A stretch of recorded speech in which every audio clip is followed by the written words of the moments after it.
All right, we are live here. It is Sunday night, and it is Sunday night AstroLive. And welcome all you Astro nuts along for the journey. This is Robert Phoenix. If you're new to the show, and if you're not, well, I think we kind of know each other, at least at a certain, I don't know, digital fourth dimensional level. We're good pals by now. In any case. Oh, we got a lot to talk about tonight. Boy, what an introduction to Saturn in Aries and Neptune in Aries. It's kind of, it's kind of like how we've been calling it since we saw these two titans line up on the horizon. And folks, the show's just getting started here, right? I mean, literally, this show is just getting started, but that show is just getting started as well. I'm going to get into why I think it's just getting started and where all of this may take us. And I say may with quotes around it because we have the wild card of Pluto and Aquarius out there. And to me, it's a true wild card. There are things that don't always go according to plan. I've been saying this for a long time. And also, Pluto and Aquarius brings together strange bedfellows, meaning that there are people who wind up on the same team who normally aren't on the same team. And it's a very interesting phenomena. So all of this is still very new in a lot of ways. We're not even, where are we? June? We're like 5 months into Pluto and Aquarius full time. We had it a bit last year, and then it regressed. Pluto regressed back or retrograded back into Capricorn. And then when Donald Trump took his oath of office, the Sun and Pluto were conjunct in Aquarius right at the beginning of the degree. No other president historically has been inducted, has been said his pledges oath to the nation with a Sun-Pluto conjunction in Aquarius. Never happened before. So we're 5 months into that. We're pretty fresh into Neptune and Pisces, and we're very fresh. I'm sorry, Neptune and Aries, and we're super fresh with Saturn and Aries. So again, we're just getting started. Now, Saturn and Neptune will retrograde. Both will return to Pisces later this year.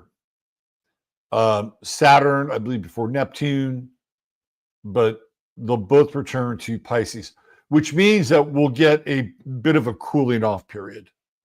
We'll look at when that takes place. But when they come back together again, and they come back together again, full force next year. We'll look at those dates. Then it's on like Donkey Kong, as the kids say. So, but we're getting a glimpse into like where things are going. So we're gonna look at the domestic side. We're going to look at the quote unquote international side. We're going to look at Israel's chart tonight and try to break some of this down into a much larger context. We're also going to look at Jupiter and Cancer. Jupiter just went into Cancer. And, I'll do what I kind of normally do. I'll just go through like Jupiter for every sign by going through every house. And we'll talk about what Jupiter and Cancer means. And the last time Jupiter was in Cancer was in 2013. So, yeah. I mean, when it comes to a planet like Jupiter and these 12-year Jupiter cycles, you can sort of see where you were 12 years ago and what was going on in your life and what were your goals and what was, because Jupiter is all about expansion and possibility. And it's like in 2013, you could have said, hey, I'm going to do this, right? And then if you were persistent or if the winds of good fortune were upon you, which sometimes they can be with Jupiter, right? You could take advantage of it. And hopefully your last 12 years were the fruits of that Jupiterian intention, for lack of a better word. Anyway, we'll get into that tonight as well. And Jupiter in Cancer is very much connected to this country, the United States, since we are a Cancerian country. And it brings out some of the very Cancerian and conservative kind of traits in some ways, but not always conservative. Let me give you an example. So this past weekend, man, I had a blitzkrieg trip to Kansas City. So I think it's the first time I spent any reasonable time in Missouri, by the way. And the trip out on Thursday felt dystopic. That's the word I would use, dystopic. And what I mean by that is, as I was driving to the San Antonio airport, about maybe a mile away from the airport, there's a wreck, and it's kind of on the median between the on-ramp and then the freeway. And I look to my right as I'm passing this like 3-car accident. And it's 3 black women who are all driving in separate cars. And all 3 of them managed to get into a fender bender with each other. And I just thought to myself, I would love to have a microphone in that conversation just to see how they were handling it, right?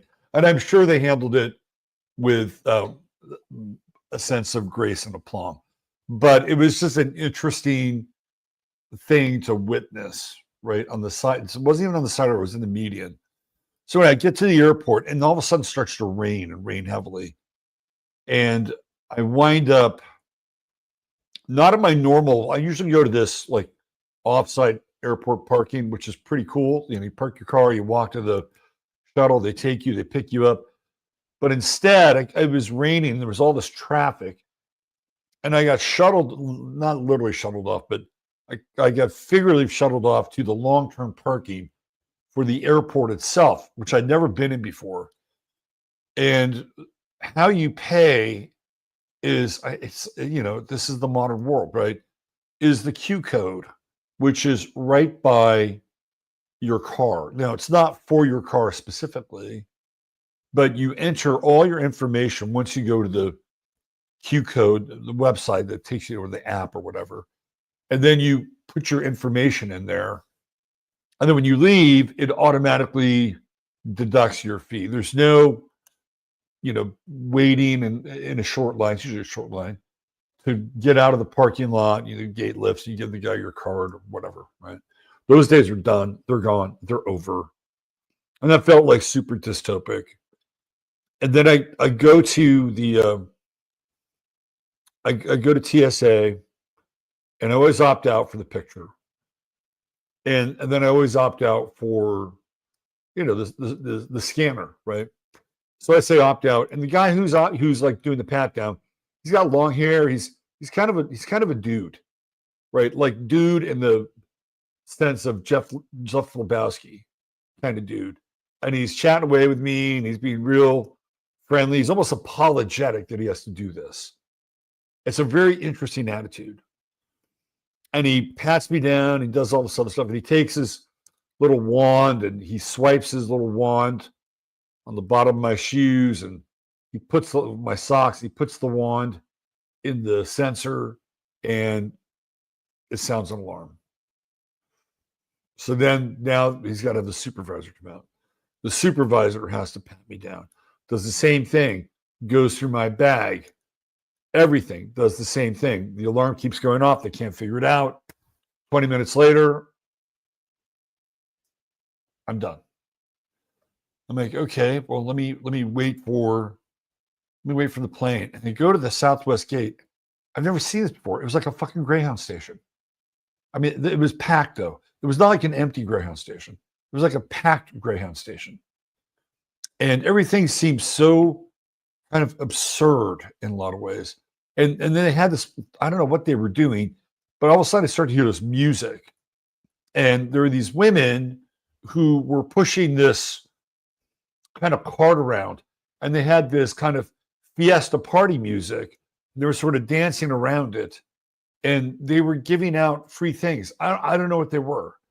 Honestly, I wasn't interested in their free things, but it was fascinating. All these people just to send, oh, I want something free. I don't care what it is.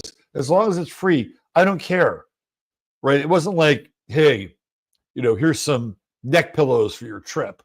You might be able to really, I don't know what they were giving away, but it was adults and kids, and it was just bizarre. It was like kind of like a bread and circus moment, It's like, hey, let's distract from the fact that this airport right now is really overcrowded, and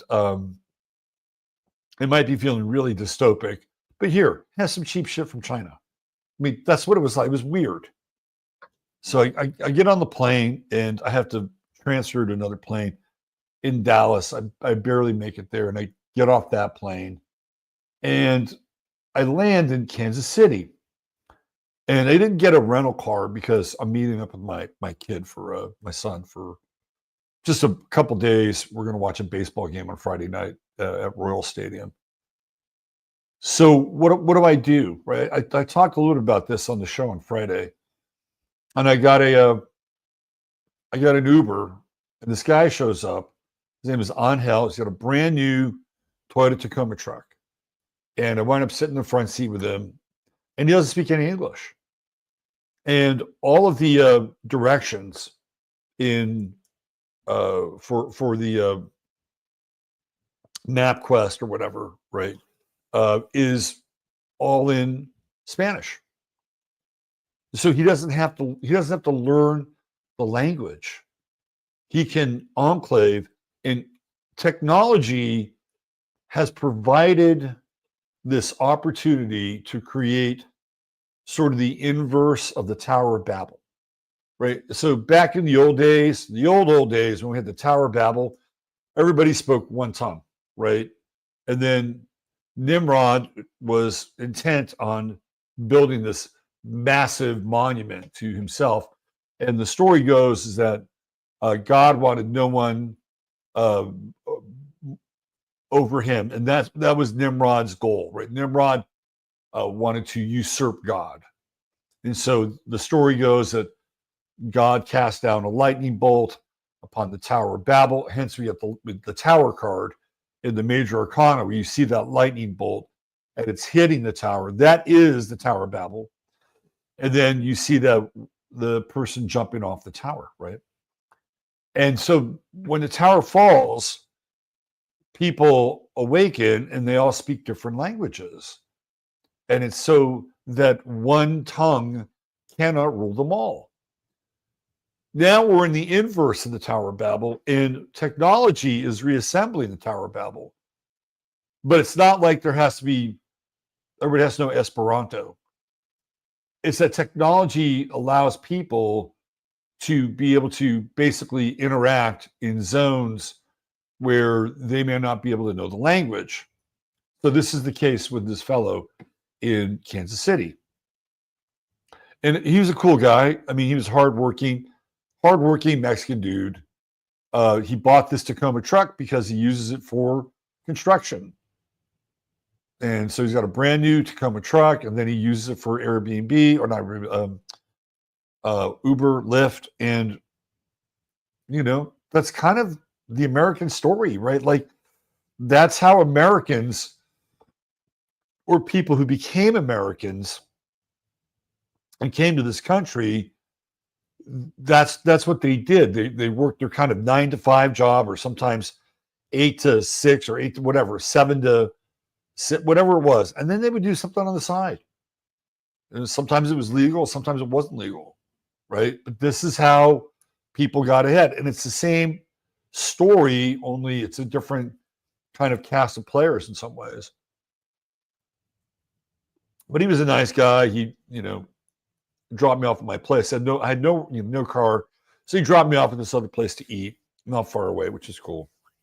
I gave him a little extra dough, and then I walked back to my place, and I stopped at this Mexican grocery store right up the street from where I'm staying, which is not far from the stadium. And I go in, and there's this young gal there, 16 years old, and I ask her if there's any beer. I wanted a can of beer. And she said, no English. I'm looking at her. She's like 16 years old. She's working at a grocery store, and she doesn't speak English. Okay.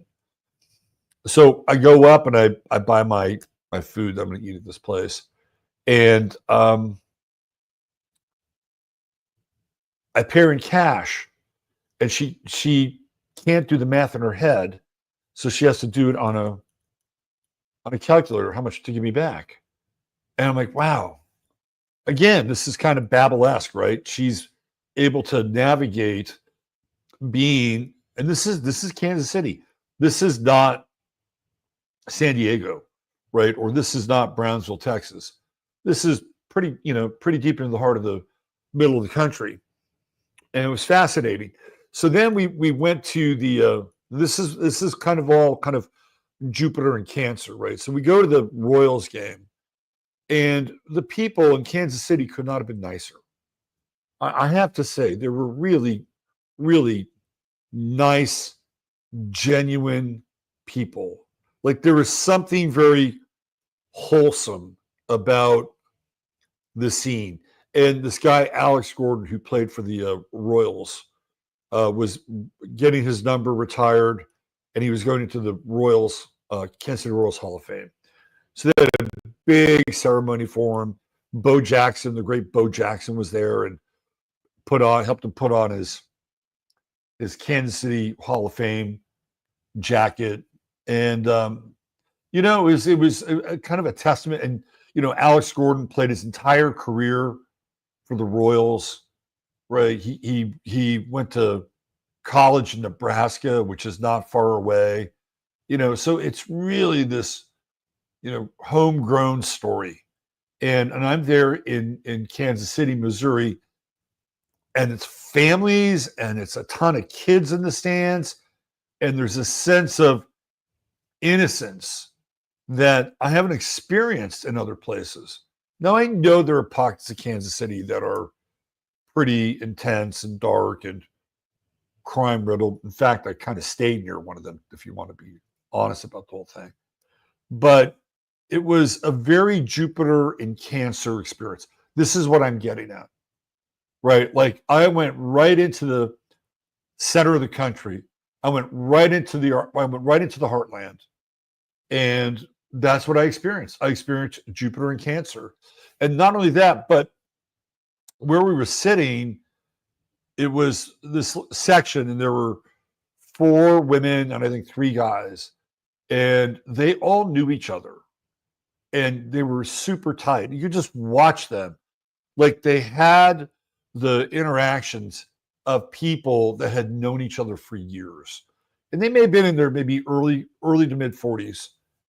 And they were, again, incredibly, normally at a baseball game, I'm kind of an asshole because I like to kind of jeer and heckle. But these people were so fucking nice. They're like, we're going to be moving around a little bit here tonight because we haven't seen each other in a while. We just want to catch up. I'm like, yeah, it's okay. No problem. It's just, let me get you a beer. I'll buy you a beer. I'm like, okay, what are you going to do? I said, sure, why not? Okay. She comes back. So, of course, I was not Mr. Heckle that night. I kept my I kept my heckle shut. Okay. But I watched them, and how would I describe them? I would describe them as like probably kind of jam band people, that maybe they listened to Fish, Widespread Panic. They had that feel about them a little bit. And one of the gals, as she walked by me, slight hint of patchouli. So I'm like, oh, these are kind of jam band people. And so I asked them, so you guys are really tight. How do you know each other? And she said, oh, our parents knew each other. And then we all grew up together. And when I went off to college, I forget the women's name, they followed and they joined the same sorority. And like, it's a total Midwest. I'm from I grew up in California. And it's like, I don't talk to anybody that I went to school with. Nobody. And it's not because I have any disdain for those people. It's just that's California. It's like there's a transient quality to California that you just don't find in the Midwest. And so I really got a good, healthy dose of Jupiter in Cancer when I was there. And it was, I got to say, it was very American and very wholesome. And better yet, the A's also won. So, and Royal Stadium is a pretty cool place. Anyway, I hope everybody else had a good weekend, and maybe you started to feel some of this Jupiter and Cancer vibe. And this is what it really clicked in me, is that we just have to be, I don't want to use the word nicer. I think nice is kind of lame, but I'll put that in there for a moment. We have to be better with one another, right? We have, like, as this world is fraying and getting really frayed around the edges, we have to be better with one another. We have to dig deeper. We have to find more love in our hearts. We have to be able to, what's the story? The love thy neighbor as thyself, right? Now, I'm not saying that you have to go up and hug a blue hair. Although who knows what kind of effect that might have on both people. But there's something to this Jupiter in Cancer where I feel like it's kind of the antidote to what's happening with some of this other stuff going on. Now, the other side with Jupiter in Cancer is that it evokes very strong feelings about place, right? Place, nationality, sometimes, and when I say nationality, I'm not talking about like race nationality, but nationality in terms of countries. But it can evoke very strong feelings at a tribal level too. Cancer is very tribal, right? So I just think it's important. I just think it's really, really important. And Jupiter in Cancer is very powerful. It's a very, very powerful transit. And we're going to get to it a little bit later.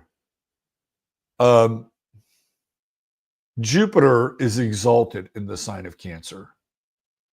So we went from Jupiter in Gemini, which was in its detriment because it's in its dignity in Sagittarius. So we went from detriment to exalted. Think about that for a second. The energy is very, very different Although, don't get me wrong, I totally enjoy Jupiter and Gemini for any number of reasons. Find it fascinating. Gemini is fascinating. But this is very, very different energy. Jupiter and Gemini can be kind of caustic and sarcastic, and there's something about Jupiter and Gemini that just can kind of, or Gemini in general can cut, right? And Jupiter makes it bigger. And Jupiter in Cancer is very, very different. There can be some causticness. There can be some acerbic qualities to it, but that's going to be more in the retrograde phase. And we'll talk more about when that happens. But there's something about this energy that stands out against the backdrop. Like right now, Jupiter in Cancer is in square with Saturn and Neptune in Pisces. Why don't we bring up the chart here? I'm sorry, Aries. Why don't we bring up the chart here? And that way we can take a look at this. And I can show you the angles on everything so you can follow along at home. Do you guys ever watch those Merry Melodies cartoons? And they would sing those songs, and you'd follow the bouncing ball. Remember those? I love that shit. All right, hold on. All right. So this is really kind of a critical phase here.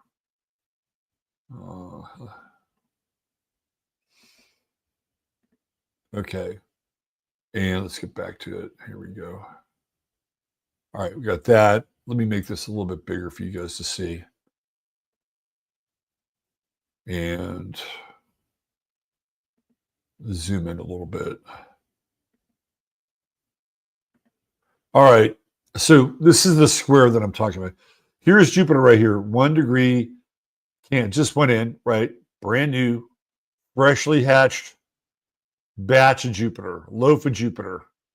When I think of a loaf of Jupiter, I'm thinking something quite big.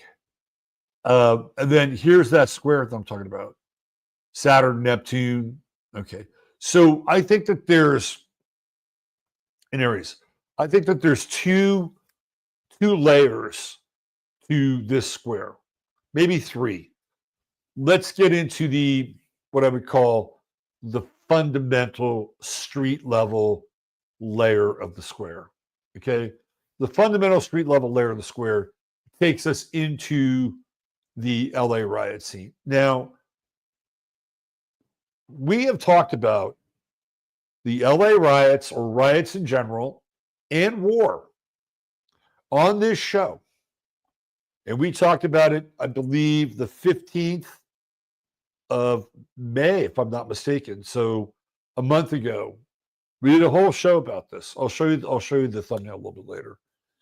And what we looked at was, and I went through the various cycles of Saturn and Aries. Last time Saturn was in Aries. And in 1968, almost from February to September, Saturn and Aries, the Tet Offensive in Vietnam, heavy. Like 1968 was some of the heaviest fighting in Vietnam. On the streets of America, you had riots, borderline revolution. It was the Democratic Convention in Chicago, Summer of Rage, coming from the Weather Underground.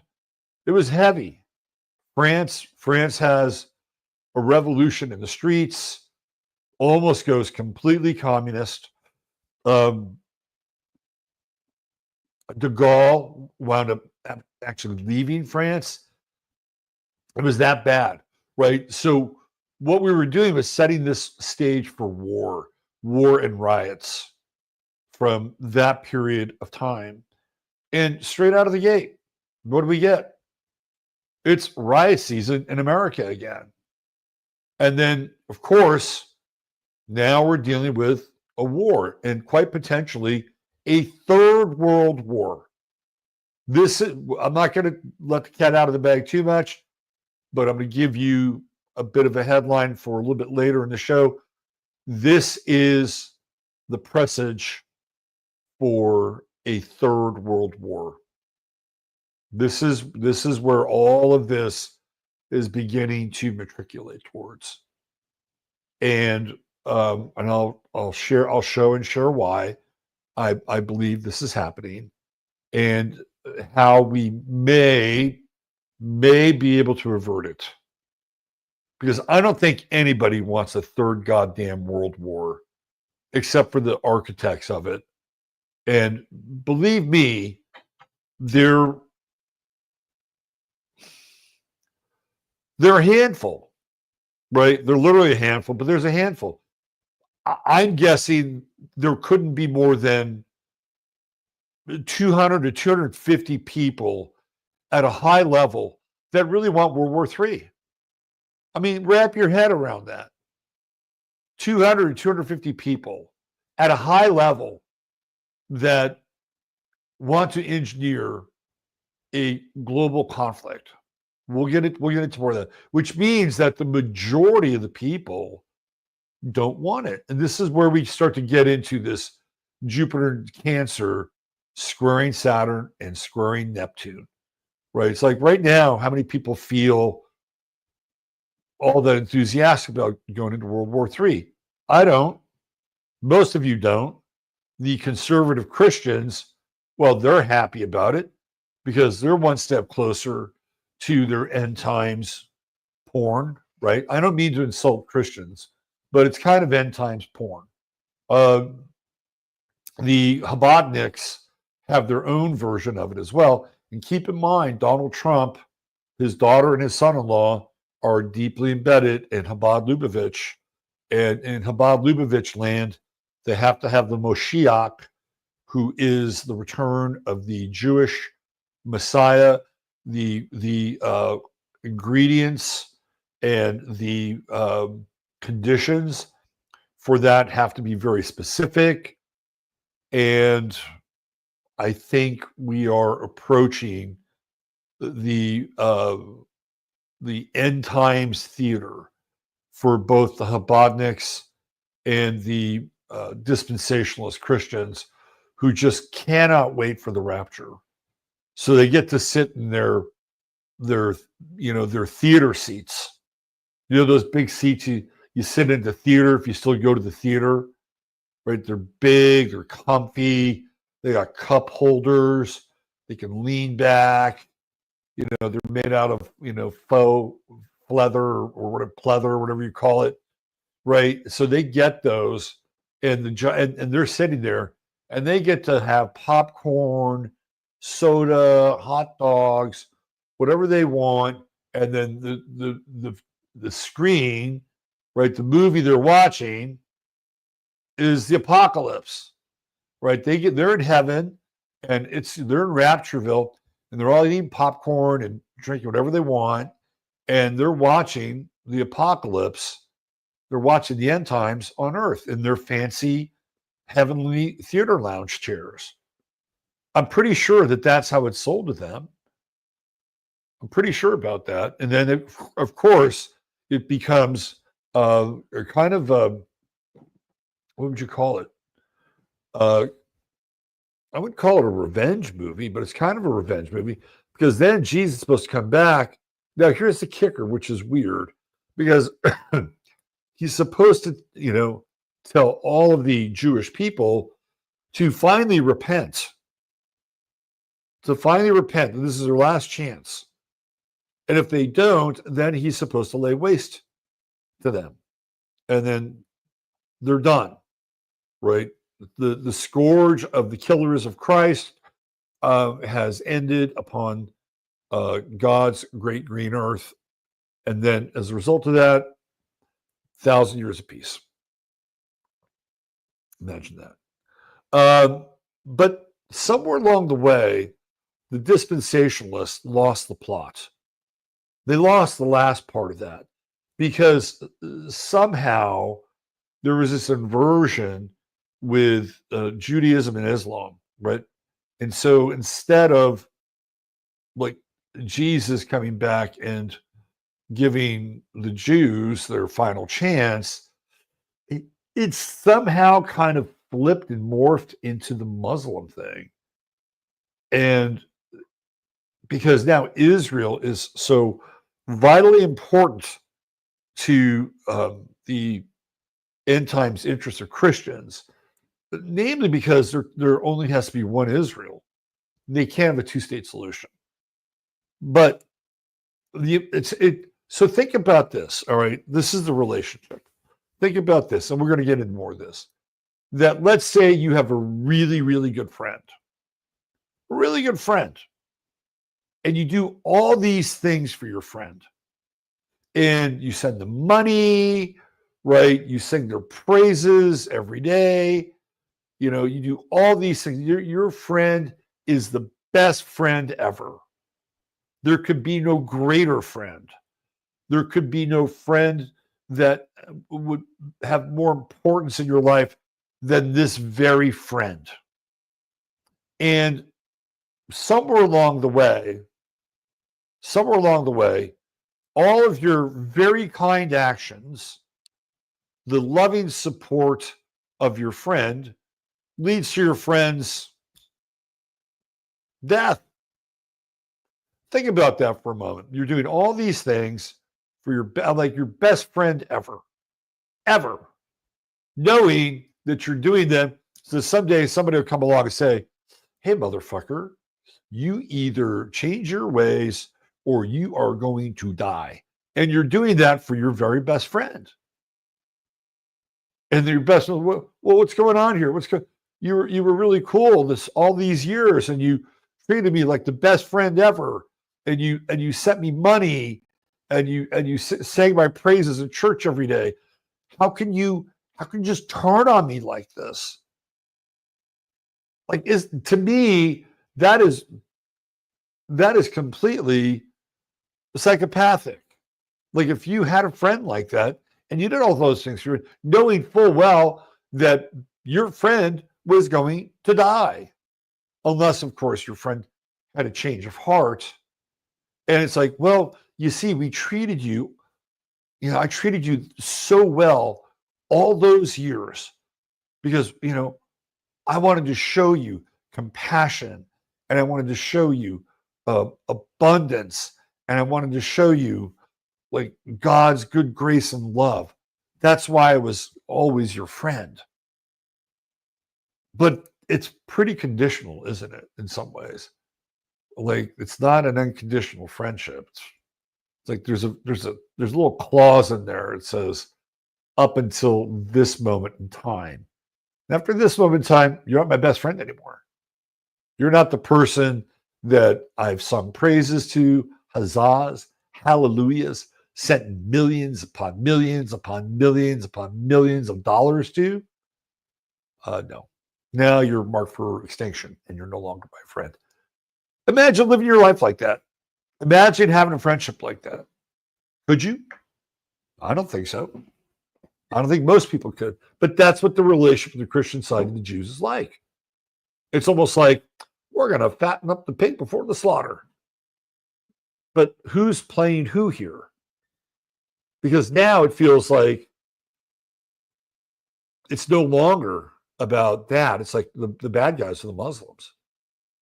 And, oh, yeah, it's Jesus that's going to come back for the Muslims.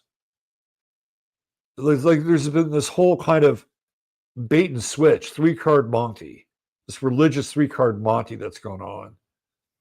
But this is all part of the story now, right? Because it's all lining up. The evangelicals, they're starting to get the meat sweats now. Right. This is what's happening because they can feel it. They can feel the rapture coming on. Oh Lord, I'm going to be with you soon. I'm going to be with you soon. I can't wait to see you, Lord. I can't wait to see you. I can't wait to sit in that fine lounge chair with you right by my side as I reach for my popcorn and my soda. I don't have to have a diet soda in heaven. I can have a real soda, Lord. And I reach over there and I can feel your gentle hand. Even though it's dark, I can feel your gentle hand guiding me to that popcorn and gently putting it over on to my hands and onto my lap. I just know that I'm sitting right next to you, my creator, and we're watching the greatest story ever told. You know, I'm telling you, they've got ideas like that. Doesn't mean, I'm not here to bash the Christians, but I know the end time story. On the other side of the fence, well, you got Moshiachville. We'll talk about that later. Let's get back into this. Let's get back into this Jupiter, Saturn, Neptune, Jupiter square. Okay. So what are we talking about here? What are we talking about? There's like two layers to it. On the one hand, you have Americans who firmly believe that the migrants who are in this country, most of which are illegal, or most of whom are illegal, are here because they want a better place to live, a better place to raise their children. You guys know the drill about that, right? And there is some truth to that. Like the people that need to be deported, by and large, are the people that are the criminal element. And what we're having to debate about from this perspective is the Jupiter and Cancer side of things, which is, there was this one woman, somebody sent me a TikTok. Who was it? Was it Masaki? I don't know. I think it might have been him.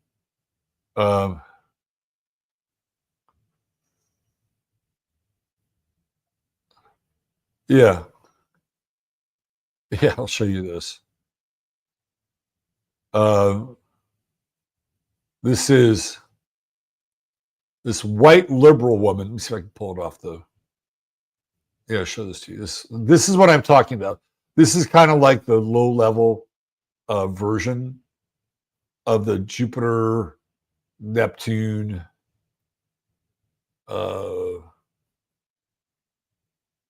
Saturn square. Let me see if I can make this a little bit smaller here so I can get the whole image. Hold on one second. When you guys see this, you know exactly what I'm talking about, and you are going to laugh. Okay, I think I got it. All right, hold on.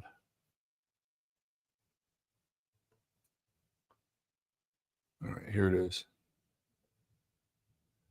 Okay, now I may have to convert this.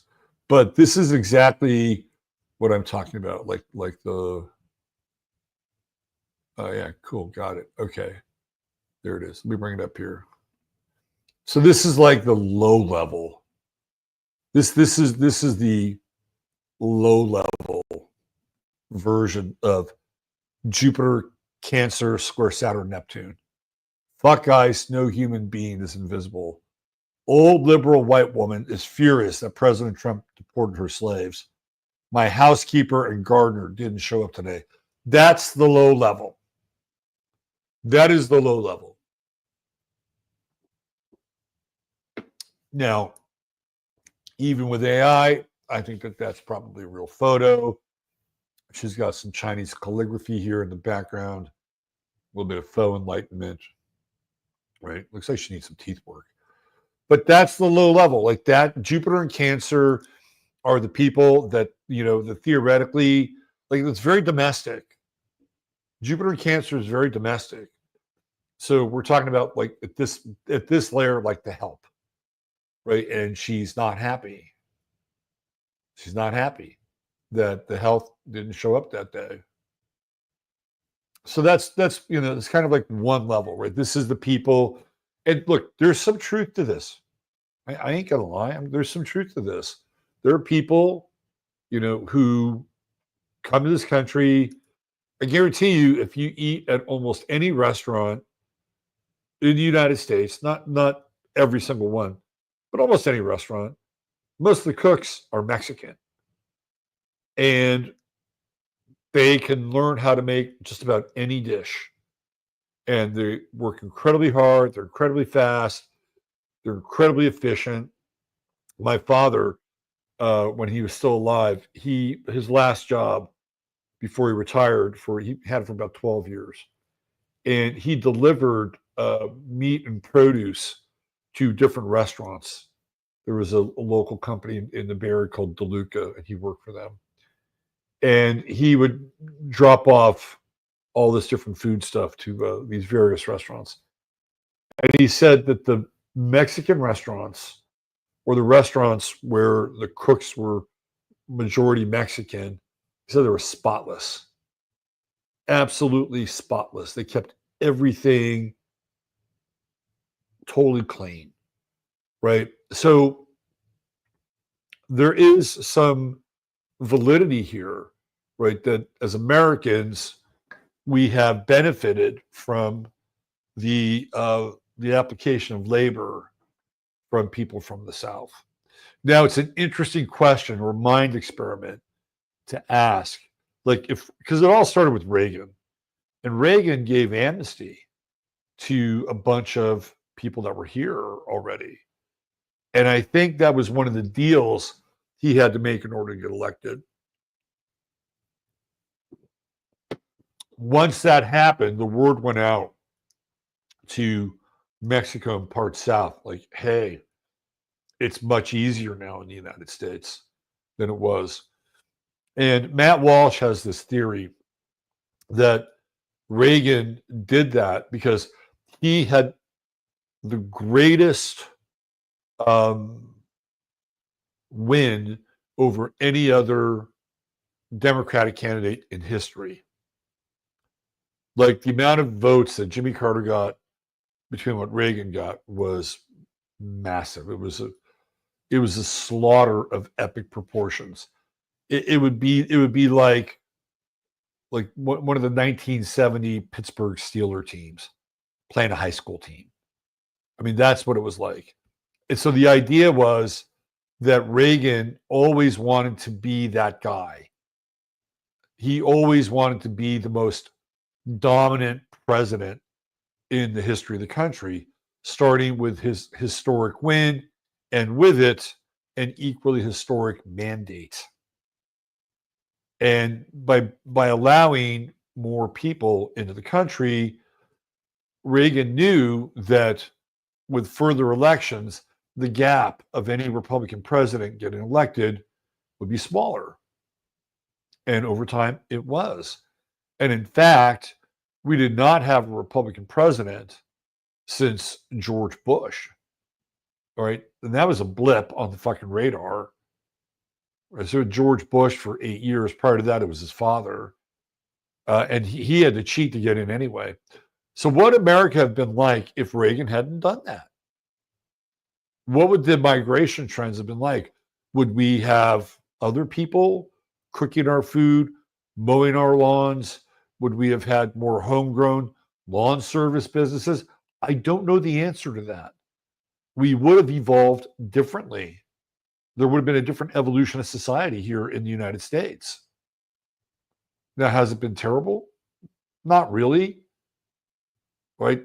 Like there are people, from that world and that culture who have, on a day-to-day level have done really great work. But at the same time, they kind of leapfrogged other cultures or other parts of segments of our society. Like there is a deep resentment between Black Americans and Mexican immigrants because Black Americans believe that the Mexicans took their jobs. In some ways, they may be kind of right. I'm not saying completely, but in some ways, they may be kind of right.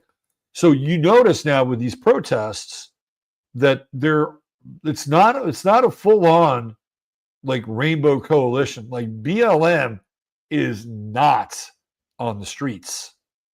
Like these protests are mainly from the quote unquote Mexican Latino community and politically adjacent kind of white liberal whites. And a lot of them are older boomers. So this is the rioting part, the looting part had nothing to do with the protests. That's a different demographic, but they were capitalizing on the chaos. So we're at this level here with Jupiter and Cancer, where it's kind of the low level, which is what I was talking about. It's sort of like the the foreign folk, right? Because Jupiter also can represent foreign countries. Mexico, not that foreign, right on our border. And there are people who firmly believe that these are the people that are at risk. And so they're out there taking a rubber bullet for them, right? But what we all know is that I've heard the number is 20 million people over the last 4 years. It's a lot of people. And a lot of those people aren't just going to be helpmates. And a lot of those people weren't just from Mexico or El Salvador. They're from other parts of the world too, including places even further south. So that's level one. Let's go to level two on this Jupiter, Saturn, Neptune square. Okay. Level two is what I would call sort of borderline xenophobic. And it's not necessarily bad nor it's good. It's people who live in this country, and that includes, by the way, Mexican Americans who live here who don't always share the same views as other Mexicans who have decided that they want to, play a little Reconquista. As I've mentioned before, the Mexican community in Texas is very, very different than, say, the Mexican community in Southern California. Having lived in both places, I can tell you right now that the Mexican community in Texas sees itself as Texans and then Americans, but Texans first, or maybe Americans and Texans second, depends on who you talk to. You're not gonna get a lot of the Reconquista stuff unless you're maybe Austin or Dallas or Houston, but you're not going to get that, right? So, but there is an element here, right? There is an element with this Jupiter, Saturn, Neptune, Cancer, which starts to become very kind of American centric, right? It's like, if you're here illegally, you just need to go. Right. And I think at that level, they're talking about the people that clean your pool, or the people that mow your lawn, or the people that, bust your table, right?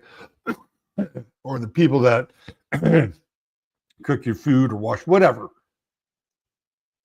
I think that they're just lumping everybody into that, because what we haven't had is we haven't had a hard line in the sand. It got really obscured.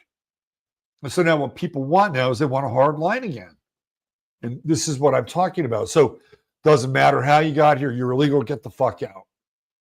It's not really xenophobic. It's more, I think, based on impatience, frustration with the federal bureaucracy, lying politicians, and at times watching how a certain quality of life has been completely decayed.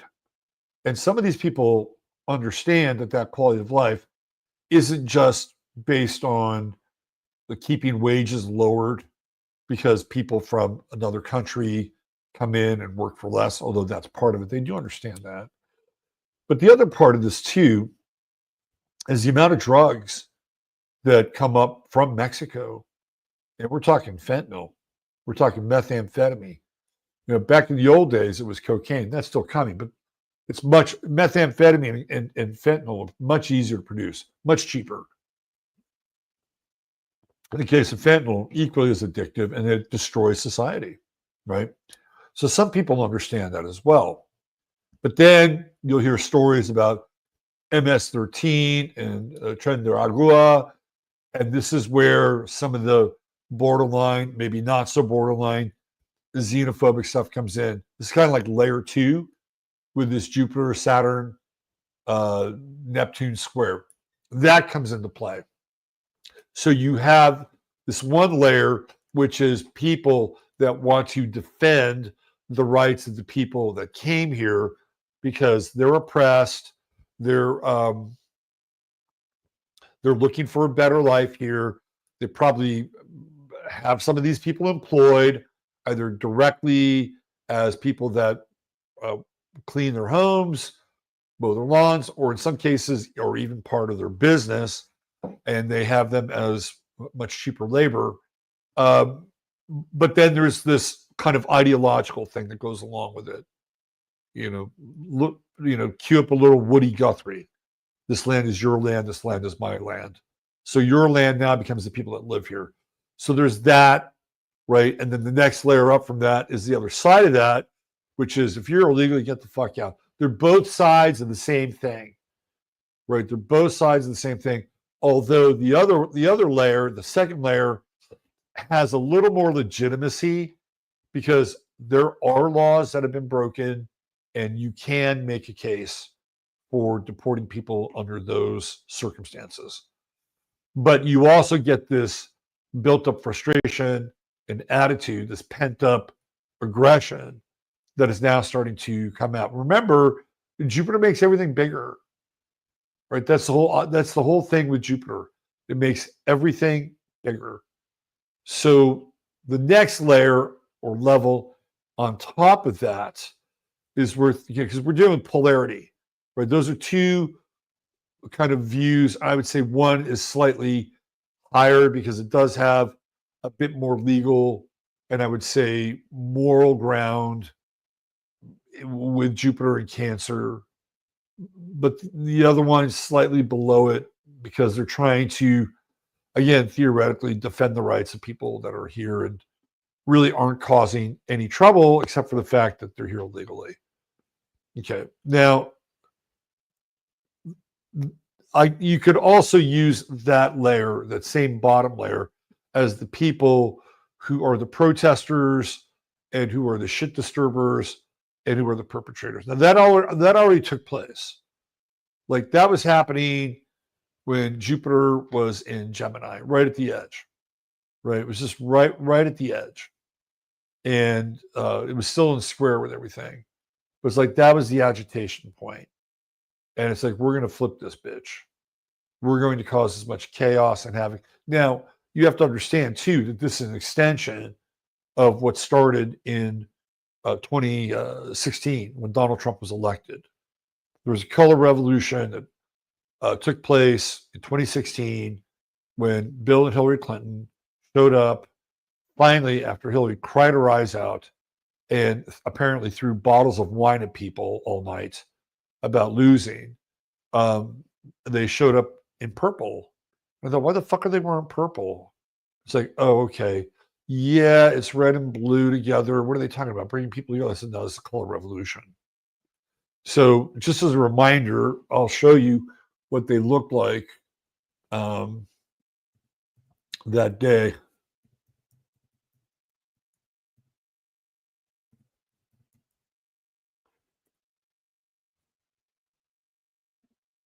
All right, so let me just show you an image. So this is kind of a wide angle shot, but it will give you some idea here. So here's Hillary. She's in purple, right? And then here's Bill. He's in purple. I'm like, why the fuck are they wearing purple? It's the purple revolution. I knew we were headed for a color revolution. Remember this guy, Tim Kaine? Remember him? Like, whatever the fuck happened to him? He was a big nobody. But I'll bet you that Kamala Harris wish she had Tim Kaine instead of Tim Walz. She had the wrong Tim. Right? That's what his name was, right? Tim Kaine. Pretty sure of it. So this whole thing has been just a byproduct of this color revolution. So the next layer up, well, we've gotten into the revolutionary part, right? That's the boots on the ground. That's the frontline troops being activated, and it's part of an activation that's been ongoing, right?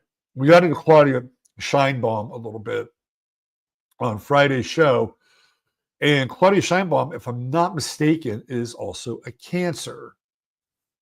I'm pretty sure of that. Let me just check her birth date. Yep, June 24th. So she is a Cancer. And right now, Jupiter is conjunct her sun. So what do you think she's doing? She's feeling a lot more powerful, isn't she? So there she is. She's 62. We looked at her chart one night. She's 62. She'll be 63 in 9 days. So she has Mars on her sun and Jupiter on her sun. Talk about feeling emboldened, huh? Absolutely. So she's part of all this as well. Absolutely, 100%. So there's that layer. Okay, so let's talk about, that's the domestic side of things. That's what's happening domestically. In terms of what's going on with Iran and Israel, the United States is in this war, by the way. They're in this war. They're just not being completely and 100% honest. There's a whatchamacallit, I think it's not an app. I think it's a website. There's somebody that tracks the amount of pizzas that are ordered in Washington, D.C., believe it or not. And the night before, or I think a couple days before this whole thing went off in Israel and Iran, the pizza orders went through the roof in Washington, D.C. That meant that there was lots of late night sessions and lots of slices of pizza and probably Red Bull, Diet Coke, whatever. And that was getting sent to the Pentagon, Department of Defense. So the United States is not officially, it's unofficially in this war. I can tell you that right now. They were using American logistics, logistical support, the American satellite system. They weren't using Starlink. I think Elon Musk, I've heard he gave Starlink over to where he turned Starlink on for the Iranians. I'm not sure about that. I read that. But this is the war part of this, right? Because remember, we're talking about sort of two different fronts, just like what we saw in 1968 and 1996. Domestically, there starts to be some theoretical unrest with patriots, the patriot movement. This is when Richard Jewell try to set Richard Jewell up in Atlanta in the summer of 1996. You have the War of Kosovo that's going on. There's like a lot happening. So you have major war stuff, and you have some other stuff that's starting to kind of kick off a bit, right? So Saturn and Aries has both domestic conflict built into it and also international conflict. So we talked about the domestic conflict stuff. The international conflict, of course, is the Middle East, and now it's squaring Jupiter here again. So what does Jupiter in this configuration in Cancer mean? You're going to get two responses to this. One I've already mentioned, which is Israel's our greatest ally, Israel's our greatest friend, and these are all going to be shared by mostly patriot types. And that's not to say that I'm not a patriot or I can't be patriot. I can be, but I have to be real too at the same time.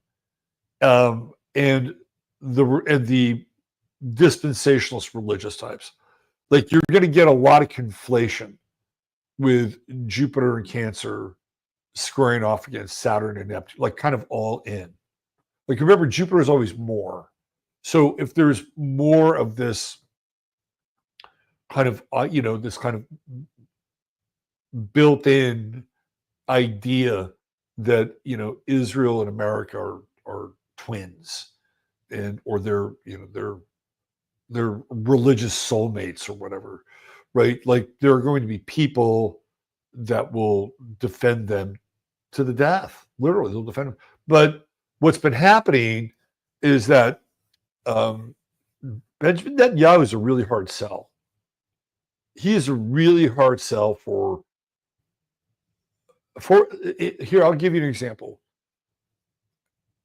when you have somebody like Joe Biden, who is really, really weak or was weak, or Kamala Harris, or even, say, Barack Obama, who on the surface appeared weak, but there wasn't a drone strike he didn't love. Benjamin Netanyahu kind of stands out in contrast as an alpha, right? And like, you know, and he'll just do shit. He doesn't care what the world thinks at all. You know, if he has to, you know, kill 250 Palestinians to get to 2-3 members of Hamas, hey, tough break, right? Tough break. It's better that we got these 2 members of Hamas were worth at least 1,250 Palestinians. I mean, that's sort of the thinking that goes in. So in an environment like that, excuse me, Netanyahu shows up like an alpha. So in a weird way, he has more clout because he doesn't appear weak. And Americans are tired of having a weak president or a weak image, and they see somebody like Netanyahu and they're like, oh, that guy's strong, that guy's tough. But Trump is not Biden. And Trump is, in some ways, he's not Obama either. So he's almost at kind of the same like vertical as Netanyahu. So Netanyahu doesn't always come off as the alpha now in relationship to these weaker presidents. Even George Bush, who was kind of an alpha, he wasn't even really an alpha. He was just somebody who had the playbook, let's just say, right? But there were plenty of times where George Bush was not very alpha-like. And so even then, I'm not sure if Netanyahu's had a weird past. Like Netanyahu got elected as prime minister of Israel for the first time in 1996. And that's when Saturn was in Aries. We're coming around for the 30-year cycle of Netanyahu as a leader in Aries. And I do think, even though there were times when somebody else was in charge, whether it was Ehud Olmert or Ehud Barak, it's still part of the same Netanyahu cycle. So his time is coming to an end. He's literally coming to the end of a 30-year cycle there. But Trump does not have the same, even if he like pulls out the chair, I don't know. I always felt like that was an act on Trump's part. But maybe he really is deferring to Netanyahu. But because you have Trump and people who are on the so-called right or patriotic or Americans, they don't see Netanyahu as being kind of the alpha over Trump, unless you're looking at the chair, whatever that might be. So when that happens, the reason I'm kind of getting to this is that now you have somebody in the United States who kind of neutralizes that. So Netanyahu's qualities become different. They're no longer like alpha qualities. They become sadistic qualities. They become somebody who all he cares about is war and destruction and not being strong and defending his country, which, by the way, whatever you think of Israel, right, they do have a right to defend. Any country does. But they have managed to turn defense into offense. And so there's a very different, very fine line there. But that's what they've done. So now Netanyahu's qualities are going to be seen in a bit of a different light, I believe. And we're going to see more people viewing him as sadistic or a warmonger. Now, Trump will kind of go along and play. He'll even brag. He'll brag, right? But I feel like the reason why Netanyahu had so much clout is because he just was a psychopathic alpha, especially as it related to Joe Biden. So what I'm getting at here is that people are going to view what's happening in the Middle East with more and more suspicion and doubt, right? They said, what about America? This isn't our war. This isn't our war. Well, what happens if you cut off the trade, if you cut off the oil going from China, not you, but they being the Israelis in conjunction with the Americans and the English. What if they cut off the oil going from China, going to China? China is Iran's biggest customer, and Russia is not far behind. Now, remember, the United States, in conjunction, I believe, with England, blew up Nord Stream 1. So they physically cut off the fuel supply, part of it going to Europe. And then with all the sanctions that were put on Russia, they can't even buy fuel from Russia anymore. They have to buy it from India, who buys fuel from Russia. So that is part of this kind of fuel war. If they can't get oil to China from Iran, then that's going to be very problematic. And this is, and now what would the Iranians do? They said, well, we're going to cut off the Straits of Hormuz, so nobody gets through. So it doesn't matter whose oil, because we don't get Iranian oil anymore. We used to, but we don't anymore because of our sanctions. But we do get oil from places like Dubai, Saudi Arabia, other places that are in that region. They have to use the same strait, right? Which is really critical. So what I'm getting at here, right? What I'm getting at is that ultimately, even if people have a predisposed ideological aversion to somebody like Netanyahu and war in the Middle East, which I believe we do at this point, right? We have this Jupiter in Cancer. Remember, this is very American, and I believe that this is the square that is heading off at the pass here with Saturn and Neptune. Okay, all of that changes if there is a false flag or some kind of major event that theoretically drives people into kind of a 9/11 style of frenzy.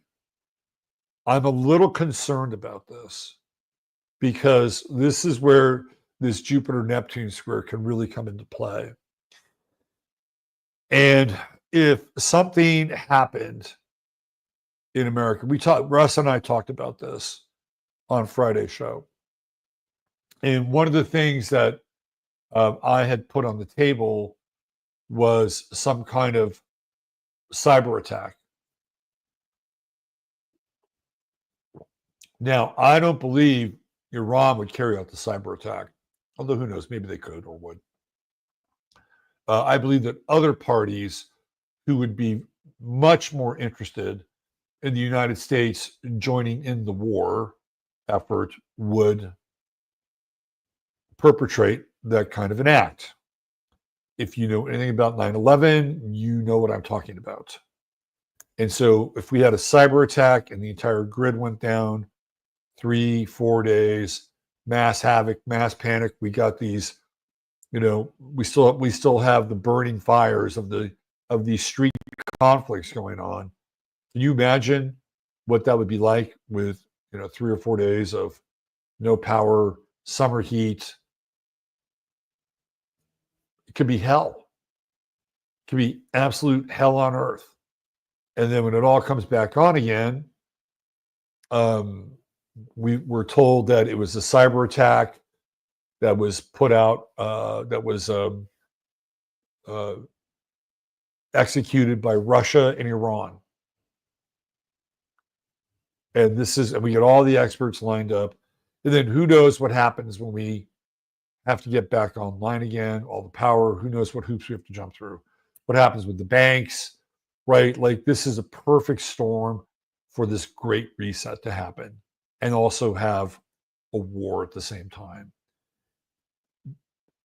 This has nothing to do with buildings falling. This would be something very, very different. So what would happen to Americans if they were that incensed or that inflamed? Well, we remember this conflict started on the Jupiter-Neptune square. I have the actual map for the chart for the missile strike. I'll show you. So this is Tehran at about 11:30 p.m. on Friday the 13th. And by the way, I said on Friday, Friday the 13th, Mars is going to be on Trump's ascendant in Leo. He's going to declare war on someone.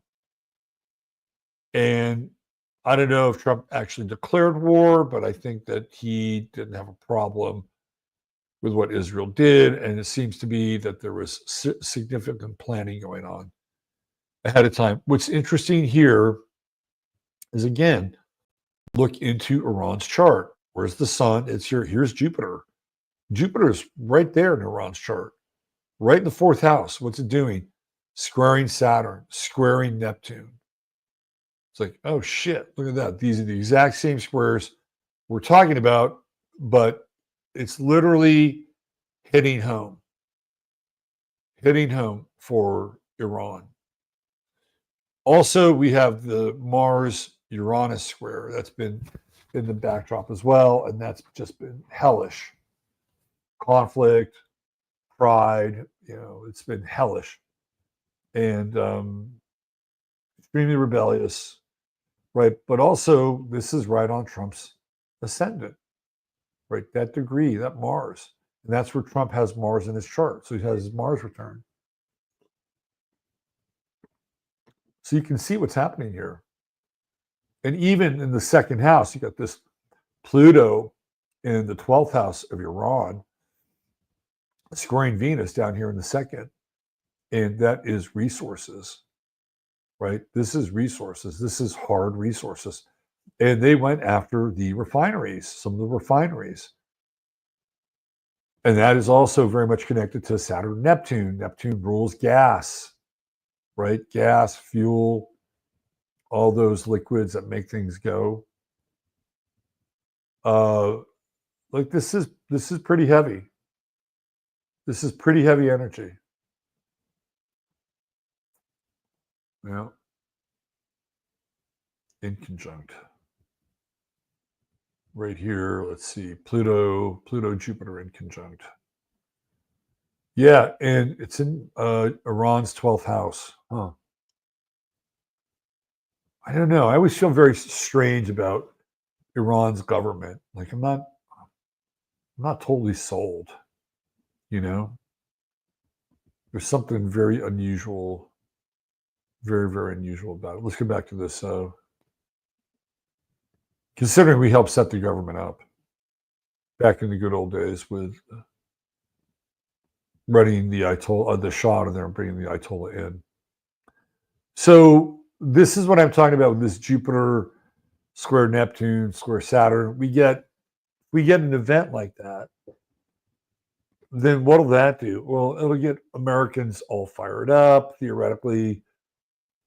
If some of you are old enough to remember post 9/11, this is for me.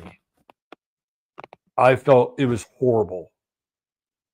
It was an absolute shit show. It was the worst display of, I call it patriotism, I had ever seen. Because it was completely ginned up. And George Bush fanned the flames. You're either with us or you're against us. How do we deal with the terrorists? Go out and shop. Go show them you're not afraid. Go spend a lot of money. Pump up the economy while you're at it. And look, when 9/11 happened, I knew it wasn't what it was going to be told to us. I just knew it. Why did I know it? Because I've been following this stuff for a very long time. And I was with my then girlfriend, and we were at a Starbucks getting coffee, and there was a TV on, and they were playing. It was a radio, and they had a kind of a live sort of play. This all just happened on the West Coast, kind of a live play-by-play as it happened. And we got her coffee and went back to her place and turned on the TV. And I looked up and I said, "We're fucked. We're fucked." And I knew it. I knew that was the end of the world that we had lived in and grown up in, that this was going to be a very different kind of world moving forward. And it was, and it is. Like, we live in a different world now since 9/11. Everything at the airport is a reminder of that. Everything at the airport is a reminder of our post 9/11 world.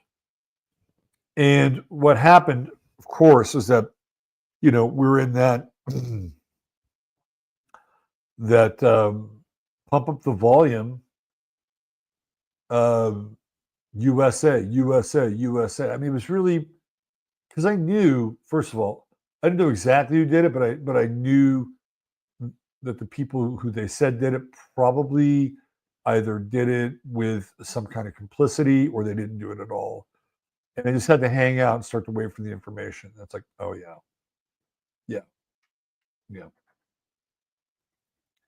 But most Americans couldn't wait. They couldn't look past that. They were pissed. And they wanted revenge. They wanted retribution. And when Bush said he was going to Afghanistan to go get the rest of the terrorists and Osama bin Laden, people didn't have a problem with it. They actually had a formal declaration of war on Afghanistan. They had a vote. They had a vote for it. I believe they did the same thing with Iran. That wouldn't happen until, 2003 or 2 years later. But they'd still go into Iran for another time. And Americans just wanted, they wanted revenge. They wanted retribution. And everything got very militarized very, very quickly. We had,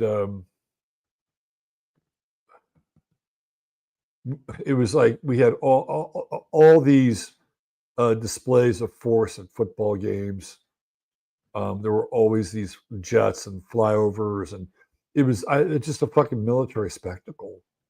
Like, everything about sports in America had this kind of very Romanesque, militaristic vibe behind it. The NFL, one of their biggest partners was the United States Army. In fact, I think it was the United States military in general. And they had tons of commercials that the Army would run, be all you can be, join the Army, all that shit, right? That was really huge, really, really huge in the 2000s. And they would have this one guy who was this black guy, this sailor, and he would show up at all of these baseball games. And this was a kind of a brand new thing, and sing "God Bless America" before all these baseball games. I think he did it for some football games too. But before that, they never did that. You just sing the Star Spangled Banner, right? And it was just like this marketing of militarization, and I could just see it. And it made my stomach turn. It was hard to be an American that was awake back then. Think of being in COVID and being awake, but with a lot less people that were awake. That was hard. That was really, really hard. And to have conversations with people or listen to them, and do I really want to set this person straight? Because after a while, you were able to figure out, oh, well, look at George Bush was doing this, and Oh, and there was how many trillions of dollars that went missing from the Pentagon the day before 9/11? Oh, and who was the comptroller at the Pentagon? Dov Zakheim. Oh, where did Dov Zakheim go after he left the Pentagon? He went to Israel. So you start to put these things together, and all of a sudden, there's a very different lay of the land for 9/11. Nobody wanted to hear that shit. I guess what I'm getting at is that if we have something, and more than likely we will. More than likely we will, unless somehow the chaos of Pluto and Aquarius intervenes. And if it does, brilliant. Great. But if they want us to get into a full-fledged war, they're going to have to incite and inflame the American population. And whatever happened on 9/11, it will have to be 5 to 10 times greater than that. That's my sense. And that's where we get into this Jupiter, Saturn, Neptune square. And so this is the other. So we're looking at this, right, from different positions in different octaves. So the lower octave, we're going to call it the higher octave. The higher octave is Americans just want to focus on Americans. They just want to focus on America, right? Like we just want to get back to remember make this America great again thing, and the economy thing, and all that stuff that you promised to do, but now you're going off to war or you're supporting them. We're not into that. We're into this other thing that you talked about. We're not into this thing, right? That's right now. I bet you 90% of the American people do not want to get into a war. They don't want to send their kids over. End of story, right? We have a 9/11 style event that's 5 to 10 times greater than that. How many people do you think would be willing to go into a war with Iran or whoever's in the territory, or ultimately World War III? How many? What do you think the percentage would be? I think it would be much higher than 10 at that point. I think it would be maybe somewhere around 40%, which is really high. Maybe even 50, depending on what it was, depending on how much of a sell they could make it. And it has to have some kind of a sell, right? So that Americans would be incensed. And once again, they'd want to be able to participate in not only defending their homeland, but instead of turning the other cheek like Jesus would, they would rather take an eye for an eye. Instead of employing the law of forgiveness and unconditional love, they would rather employ the law of Hammurabi. So this is another component of this square, right? It takes us right to that ceiling. Now, there's another layer on top of that. If we can get on top of that, if we can get on top of that layer, then there can be perhaps some remedy for the end times fever. And that remedy is that even if there is an event, a 9/11 style event, something big, if for some reason that does not move Americans, and I'm talking Americans here, okay, because we're the ones that would be drawn into this war because of our army, because of our arms, because of our history of going to war. There would be a chance, a very good chance, that we could stop this cycle and nullify what they're trying to do. Now, Cancer one of the things that Cancer does, it's a crab, right? And it digs in. It digs in. And it gets very clingy to its position or place. So if Americans could dig in and get clingy to their position around not feeding the war machine, it could get interesting. We might be able to break through this psychopathic cycle of global wars. Because if we get into that war, it's going to ultimately wind up being America and China and Russia. But we won't be on the same teams. It'll be America, Israel, and England versus China, Russia, and whoever else they can pick up. As far as, this is where it's going. This is where it's going. And if we can just plot this out a little bit, right? Because next year, remember, Saturn goes back into Pisces. This year it does. Goes to 25 degrees, stops, stations, and then moves forward. And then it goes back into Aries next year, along with Neptune, I believe February. I think it might be February 14th or 15th, if I'm not mistaken.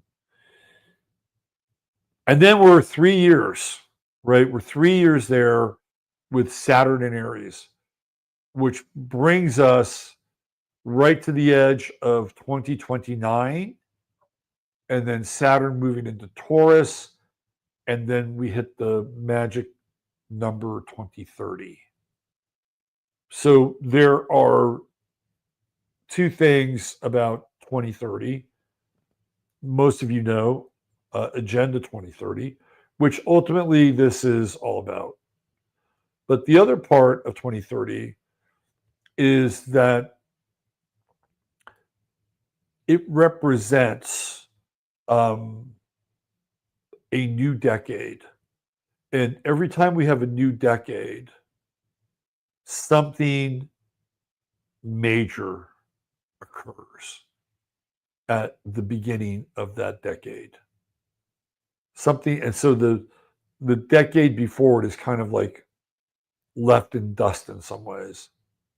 Like this 10-year cycle is nothing like the 10-year cycle prior to it.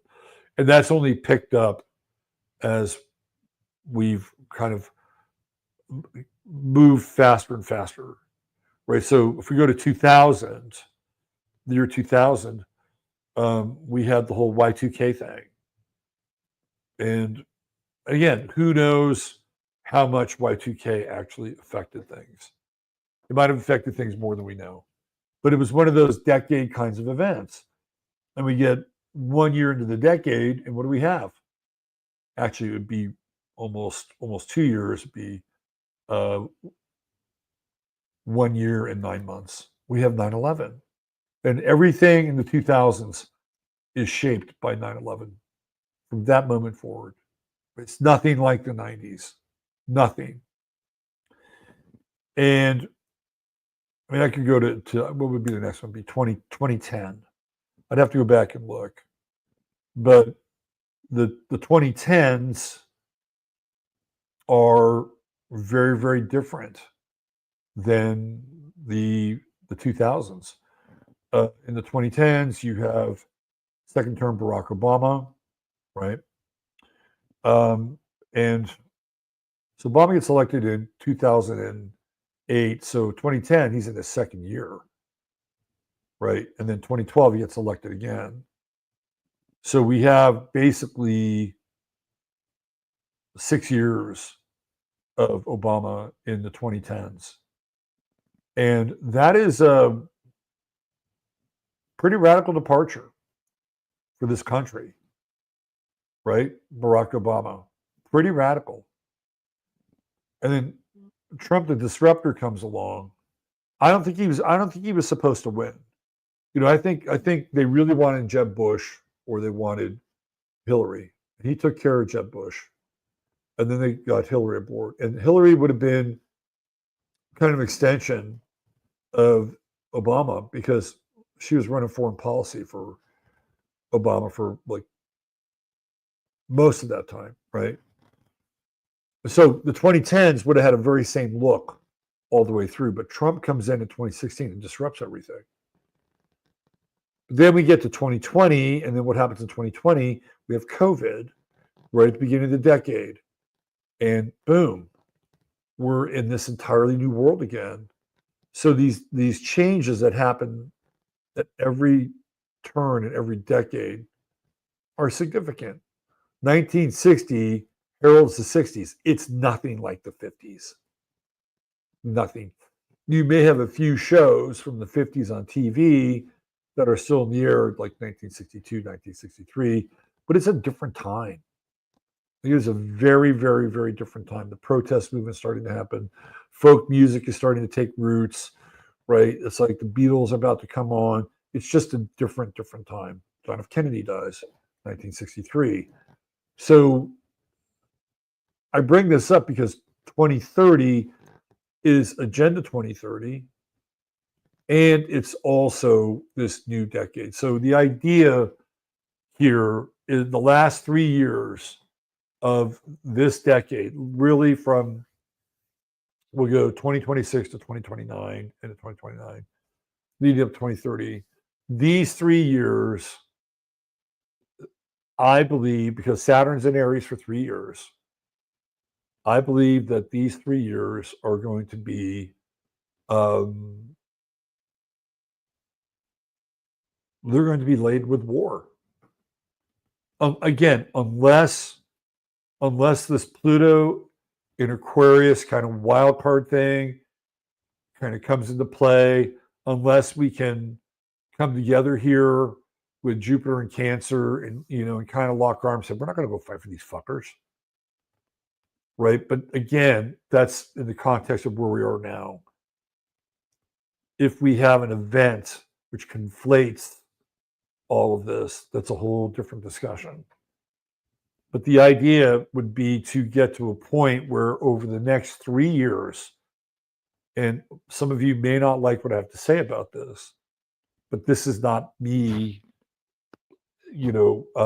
wishing any of this upon the American populace or the global populace, is that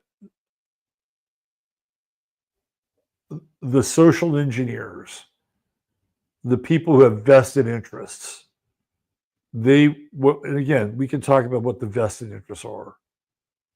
Maybe it's the Moshiach or the Second Coming or the Return of the Mahdi or, the wet dream of the World Economic Forum, right? Or China's, long march, through time to establish, the communist Red Chinese order, right? I mean, there's a lot of different things at play here. But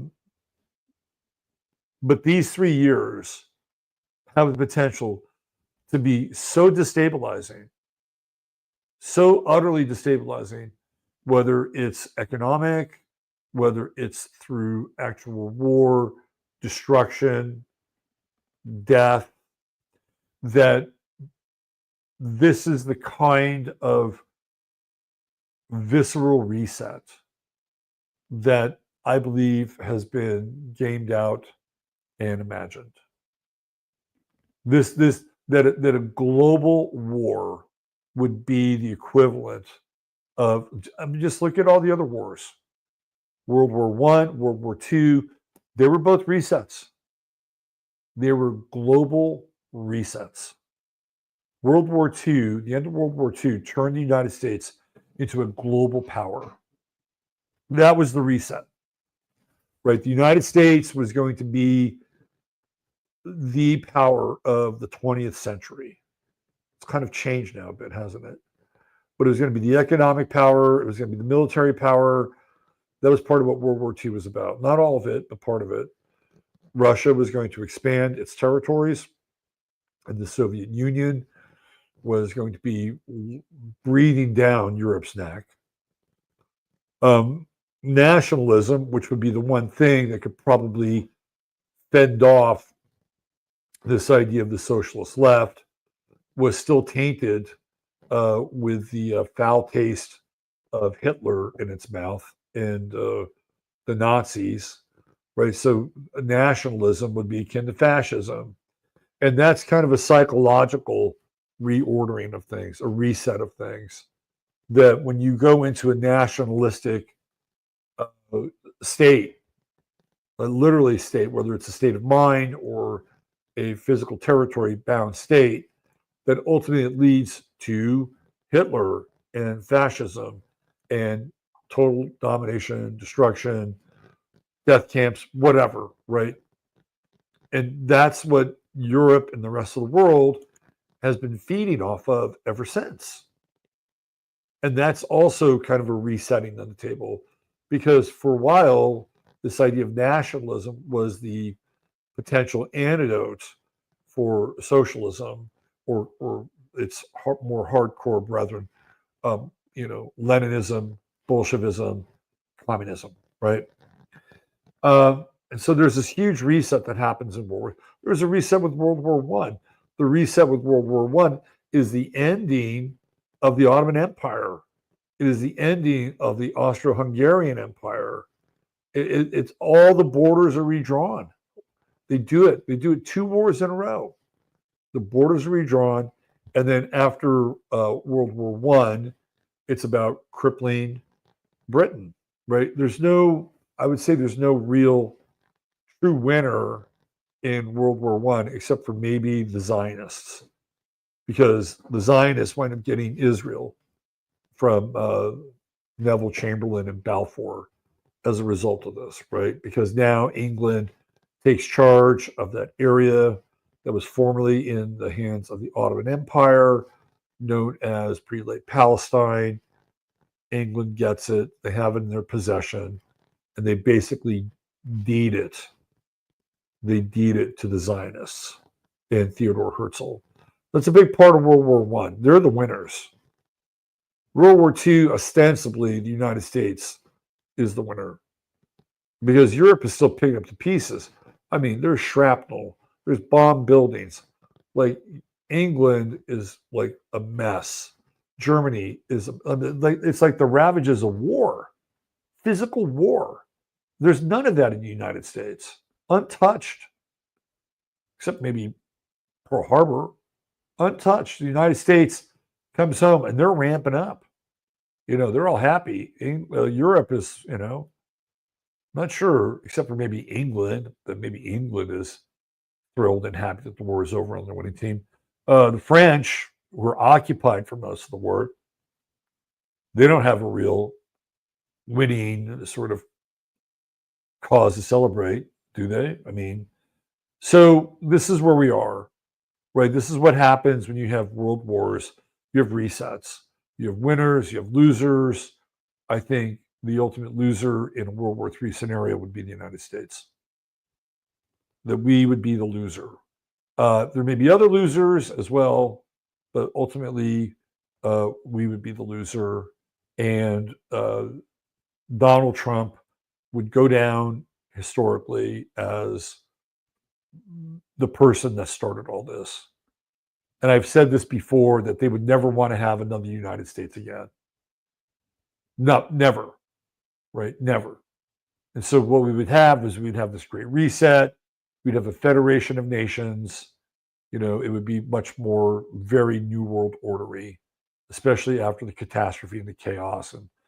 And then we'd be in a real build back better. People, I mean, this is the worst case scenario. But I'm just being honest with you here. When we get into this Saturn-Neptune conjunction, and I've already showed you, like what happened before. I had a show on, I'll show you right here, right? This is where we talked about it. It was right here, the 18th of May. Here comes Saturn in Aries, right? And I had this sort of Gog-like character, and these are all soldiers down at the bottom. And you can see sort of these, this sulfuric atmosphere. And this was This was on the horizon. This was completely on the horizon. And unfortunately, it seems like where we're headed. Now, again, I do think that the wild card here is Pluto, right? Pluto in Aquarius. And there is something about Pluto Aquarius rather, where things just don't always work out. They don't always work out. It's like Aquarius is a really strange energy. Like, it's not bad. I'm not here to diss Aquarius. Although people think I diss Aquarians. I don't. The energy, however, is very unusual. It's very, very unusual. Oftentimes when an Aquarian, whether it's on the ascendant or the first house, whatever it sets out to do, right? Whatever it sets out to do, doesn't always work out that way. Something happens along the way. Some weird shit will derail it, right? Something will happen. And the path is not a straight path. The Aquarian path is not straight. That's the path of Aries. The Aquarian path is a ziggurat, right? That's what it is. It's a ziggurat. It is a crooked road, and not crooked in the sense that it's bad, but it's not a straight road. And Aquarians actually really like that. They like the fact that they're eccentric or they're nonconformists, and they could have taken that really well-paying corporate job, but instead they decided to, I don't know, collect comic books and sell them on eBay or something, right? I mean, this is what I'm talking about with Aquarius. So we have Pluto in Aquarius, which is deep and profound and cultural. That kind of straight road, right? The superhighway of getting from A to B is not there. It is not there. It is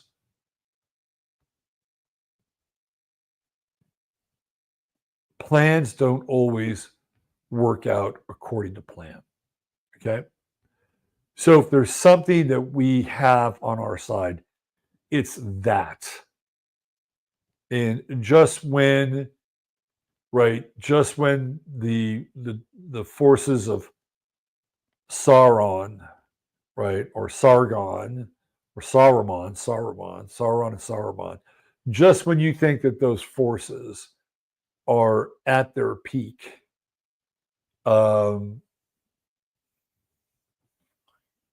something happens.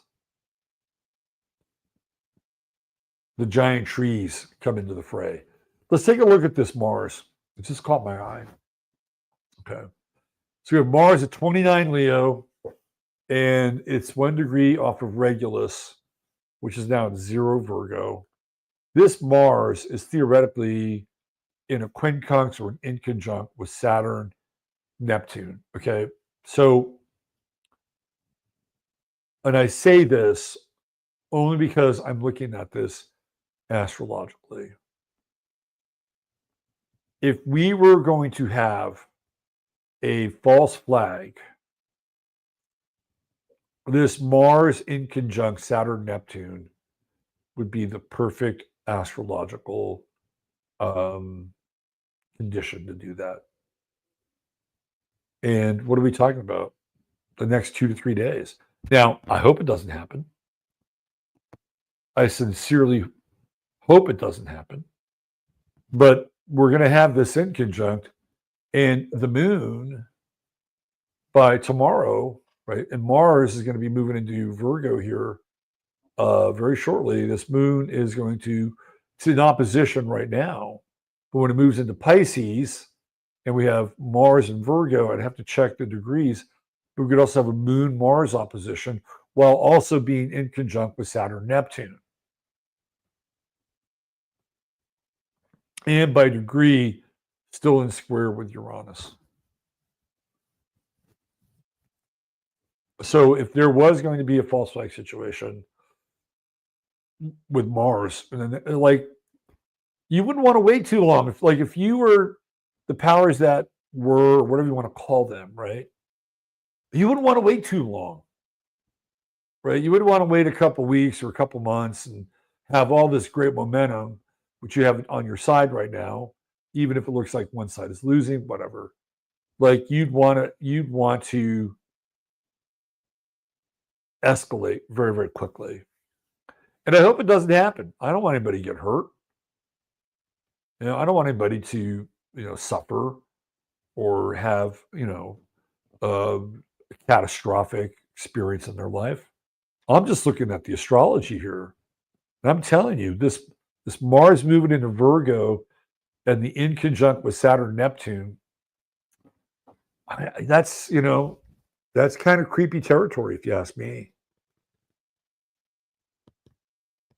Because you don't know, like, what's on the backside of that Mars. If something were to happen, like I'm just going to keep going with this power grid thing. But let's say something were going to happen. Would you be able to track it with that in conjunct with Saturn, Neptune? I don't know. I don't know. The source of whatever aggression, and even Mars and Virgo, you think Mars and Virgo isn't aggressive. It's Mars, right? It's Mars. And in Virgo, like if we were to have something, and again, I'm just speculating here, but I'm looking at this. If we were to have something in the next 2 days with this Mars and Virgo, people's shit would become quickly unglued and unwired. Why? Because Virgo is all about routine and perfection, right? Routine and perfection. And if something was going to happen with this in conjunct with this Mars and Virgo, it would be very disruptive. And Virgo is like super control. And you have Mars and Virgo, which might be the ultimate in control in the zodiac. More control than any other sign, Mars and Virgo. And we have this in conjunct happening, and people aren't in control. And if we throw the moon in here in Pisces, I don't know. I don't get a good feeling about this transit in the next couple of days. If we can get Mars up to 4 degrees and get out of this in conjunct, 5 degrees, what does that look like? Let me just look on the ephemeris. And again, I'm not here to, put fear in your hearts. But look, when I see stuff like this, I have to talk about it. I have to mention it. Make sure your preps are up. All right, let's see here. Hold on. Okay. So the all clear is about 12 days from now. Because Mars will still be in that in conjunct with Neptune up until the 27th. The moon goes into Pisces on Tuesday. And Mars will be at 29, 40, 48, 29. So by Tuesday, it'll be 29, 48. And by Wednesday, Mars is going to be at 0 Virgo. The moon probably early in the day will be at around, I don't know, maybe 8, 9. So the moon will be in opposition with Mars. It won't be exact, but it'll be in opposition. And we're still, we're heavily in that inconjunct. And so the official end of the inconjunct isn't until Saturday the 28th. That's with Neptune. So that's 13 days from now. 13 days. Keep an eye on it. Because I feel like if this is something we're going to experience, if it's going to happen, like if there is going to be something that creates a wider war, it needs to happen sooner versus down the line. 2 weeks, 3 weeks. Like there's a whole thing about momentum. It's not a fun aspect to look at. I'm just telling you right now. Okay. Let's see. Just doing a quick scan here.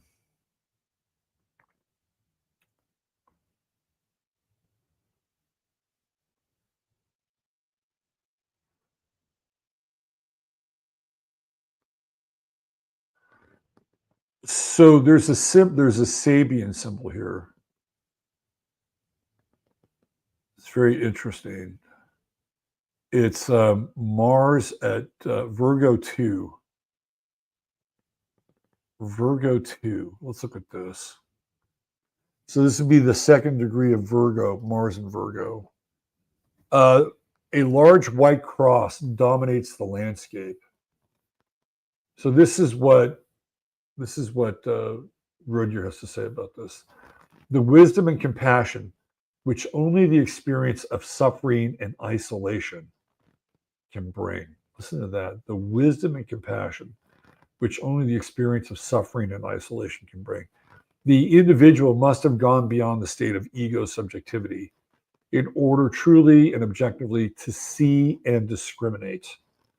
He must have learned detachment, and it is a lesson that no one can learn without the crucifixion of the ego-centered emotional life. In the occult tradition, the eye that sees must be washed with the blood of the heart. The experience of the cross dominates the mystic path that leads to initiation, to the entrance into a greater realm of activity and participation with an exalted company of perfected beings. So Rudyard is very into this whole idea of the Great White Brotherhood. And the Great White Brotherhood is a group of highly enlightened beings that look over the affairs of man, right? These are perfected beings that have a vested interest in humanity's evolution. He's a theosophist. This is what he believed. Well, the discovery of significant features in any situation implied the use of the mind, both analytical and intuitive. Now a contrasting stage is reached, at which the mind itself has to be left behind and perhaps even seemingly destroyed in order that compassion and understanding may rise from the depth of the innermost being, a liberating ordeal. So I understand where he's coming from with this. What he's basically talking about is some kind of an experience that is cathartic, right? It's cathartic. And the cross, the large white cross in the landscape, is a representation of collective suffering. This is Virgo 2. Now, Virgo 3 and 4 are very interesting. Virgo 3 is 2 guardian angels, invisible help and protection in times of crisis. Now, I like that one. That's a very interesting sort of contrast. So theoretically, 2 things here could be equally true, right? There could be a plan for something to set off, right? So all of a sudden, the United States is like war crazy, right? But the 2 guardian angels, invisible help and protection in times of crisis. Yes, that's another kind of component that gets into that Pluto and Aquarius. We just don't know, right? And then the third one here is pretty interesting. Black and white children play happily together. The overcoming of sociocultural prejudices. And I love the last paragraph. At this fourth stage, the basic technique which applies to all truly spiritual progress is stated. Every human being should be seen, approached, and warmly met as a child of God, or in less religious terms, an exemplar of man. Such a status gives to every social and interpersonal group the character of a brotherhood. So there is some redemption here with these degrees of Virgo, right? But this is the one that grabs my attention right here, Virgo 2. Virgo 1, in a portrait, the significant features of a man's head are artistically emphasized. This is the one that gets my attention. So this would be ideal, right? Because it feels to me like we're kind of inching closer to this. Like I see more and more channels on YouTube with so-called Black content makers who are rejecting the ideal of liberal, progressive, democratic politics. I'm seeing more and more of these channels show up, which means that there's a change in the guard here. I watch Jason Whitlock pretty consistently, and he had this guy on talking about, I think his name is Vince Everett Williams or something like that. He's an interesting character, and he's written a couple of books, and one of them is about Martin Luther King and how when he was young, he started off, not King, Vince Everett Williams. He started off as a guy who worked at a correctional facility in Georgia, and he saw, all these young Black men showing up. Like, how are they getting here? Why are they here? And that's when he kind of started to look into it. And the Clintons had started passing all these bills at a federal level to incarcerate and imprison young Black men. Like, it was not good. If you look at what was happening during that time too, you also have the rise of really bad gangster rap. So you have the Clintons who are making it easier to send young Black men to prison. And you have this music industry combining with the private prison political industry to make this happen, to increase the numbers, ramp up the numbers. So this guy was realizing that the Democratic establishment, that everybody who had been told to vote for, like in the South, was wrong. And he began to disassemble it. So eventually he comes to this idea that not even a Democrat or Republican is like the position to be, or conservative or liberal. So he comes from that every man and woman and child is part of the body of Christ. And that is the universalizing organizing principle. And inclusive of that is truth, right? And I think that there's a lot to be said about that. And so you're starting to see a lot more of this happen on YouTube with content creators. So there is this sense here, and I'm just going to keep it like 100. At that level, it seems to be for every Candace Owens, there's about 10 so-called Black male content creators that are making this kind of content. I'm just giving you the numbers. It's like a number game, right? So this is interesting here at Virgo 4. And again, this is one of the things that I've been talking about. This whole idea of strange bedfellows, right? People that normally would not hang out together or share vested interests. If the so-called Black and so-called white community figured out that they were being played and came together, which they don't want to happen, by the way. And when I say came together, I'm talking about understanding the manipulation of the political kabuki theater and ultimately who's behind it. That I think it's a pretty overwhelming force, an overwhelming case that two potentially disparate groups could make by participating together and saying no to what's happening on a social level. All right, why don't we do this? What are we, 2 hours in? Let's take a look at, Israel's chart. I also feel like Trump is in trouble. And this goes along with this Mars transit that's been going through his 12th house. And one of the things that I have noted on previous shows, not this one, is that people, you can look this up if you want, people seem to see something protruding on the inside and the inseam of Trump's pants. And it's not his meat hook, okay, because it wasn't there before. And it seems to be going like down his leg. And people who are aware of this situation believe that he has a catheter attached to him, okay? And not just a catheter, but a leg brace as well.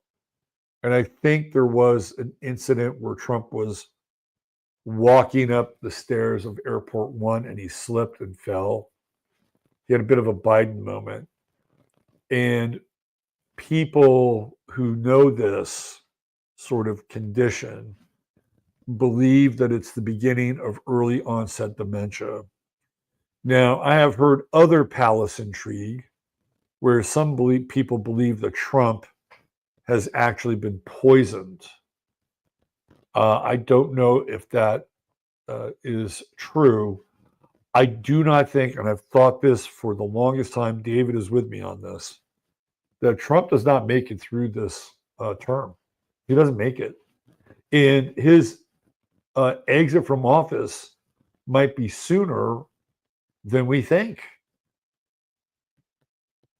We can take a look at his chart, but I don't think he's right. I don't think he's right. And he's what, approaching 80? Almost 80. It's pretty old. There are some men in their 60s who are still pretty vital. Some guys in their 70s can still have a bit of a fastball, especially when it comes to the mental game. But when you get deep into the 70s, and like I saw my father in his late 70s, and oh man, I couldn't imagine him in his 80s. It was just hard to watch. Really, really hard to watch. And I know these people have some of the best doctors. Some of them have doctors that somehow keep them alive and not vulnerable to any of the other shit that we go through. Like, when was the last time you saw somebody in Congress or the Senate that had been there for a shit long time have cancer? Like, not many. Nancy Pelosi is an old bag. Who else is old? What's her name from Southern California? She's an old bag. I mean, it's like the amount of cancer in the general population compared to cancer and other debilitating diseases. In the general public is minuscule. Yeah, I guess when you have Jamie Raskin, like, that's one guy. But anyway, they've got some kind of technology that keeps them alive longer than the rest of them. I'm pretty convinced of that. But Trump is, I don't think he's doing all that well. Why don't we do this? Let me just do a quick break here. If you need to go to the restroom or whatever, I'm going to talk about our sponsor, which is True Hemp Science. And let's bring up True Hemp Science. Somebody will stick around. Somebody was talking about the gummies. They are your friend, especially if you're trying to go to sleep at night. They're very, very good to take. So I'm going to be just doing a little push here for our friend Chris, who could really use your help with his business. I'm going to be passing around a link to basically kill SB3. And it's SB3 was this law that was passed by these lawmakers. They're doing the same thing in California now. They don't want CBD. They don't want CBD because CBD has trace elements of THC in it. It's very effective. And most people will easily take CBD over THC. Okay. California, Gavin Newsom is starting to do the same thing in California. The difference between California getting rid of CBD with trace elements of THC, like the Moonlight, THC plus 111 milligrams of CBG. Like this is, I would not give this to your children. Okay. I wouldn't give it to your children. However, you, on the other hand, would probably have a wonderful healing time with this, right? It's all organic, all organic CBD. Well, they already have THC in California. So the THC is not the problem. Because we don't have THC legal in Texas. They do in California, but they don't in Texas. So why do they want to get rid of CBD that has THC in California? Because it's getting in the way of sales. That's right. It's getting in the way of sales. And the cartels who run most of the cannabis business in California, along with the Chinese, they don't want competition. And here in Texas, it's the same people. They don't have the competition. They want to eliminate the competition. And here in Texas, they want to bring in synthetic THC, which is a little bit different, but nonetheless. Anyway, spend $100 here or more. Type in 15MINS. You will get the goodie bag along with your order, and $150 more get you free shipping. And there's always a 30-day money-back guarantee. Help out our guy Chris, some of the best CBD you will find on the internet or off. Okay. All right. Don't forget, I am a working astrologer. If you'd like a reading, the links are there where you can grab one. Please, if you do get a reading, watch the video. There's a way to get a hold of me. It's right there in that video. And there's a number to call, and you can send me an email, which is also on that page and in that video. All right, let's get back to the show, and let's take a look at Israel. And we're going to find out. We're going to look at their chart. I'm going to show you what's going on there. And then after that, we'll get into some Jupiter and Cancer, and then we'll wrap it up tonight.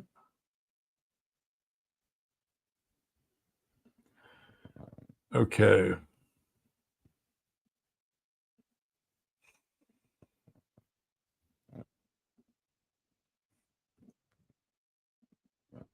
Now I know this chart pretty well, so there's going to be some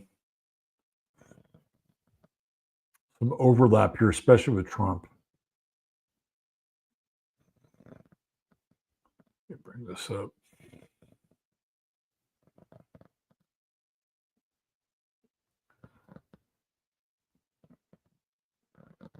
Okay.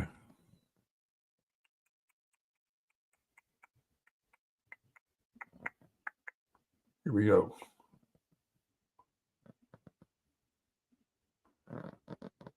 All right. So this is the chart of Israel. Okay, so you can see here's Mars. They have their Mars return right there, just like President Don. Their Mars is on his ascendant. Let's do the math on that shit.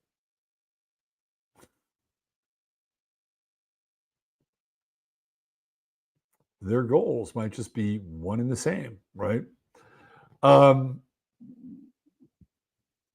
Now, transiting Uranus right here, right? So now you got your natal Mars square Uranus trine, transiting Uranus, 8th house, transiting Mars, conjunct natal Mars, square Uranus in the 8th house. Do you think Israel uses astrology? I do.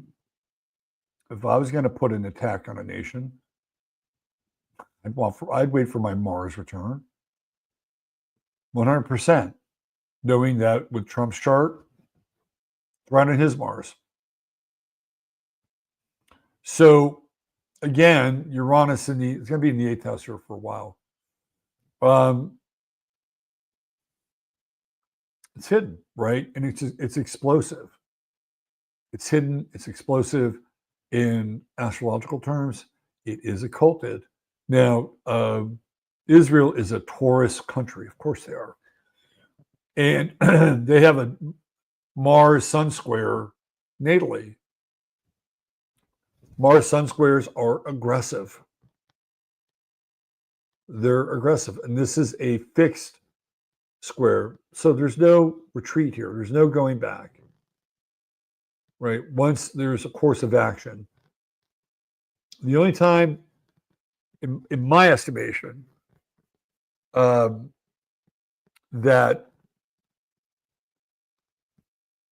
the Israelis retreated were under two circumstances. I think it was 2000, was it 2006?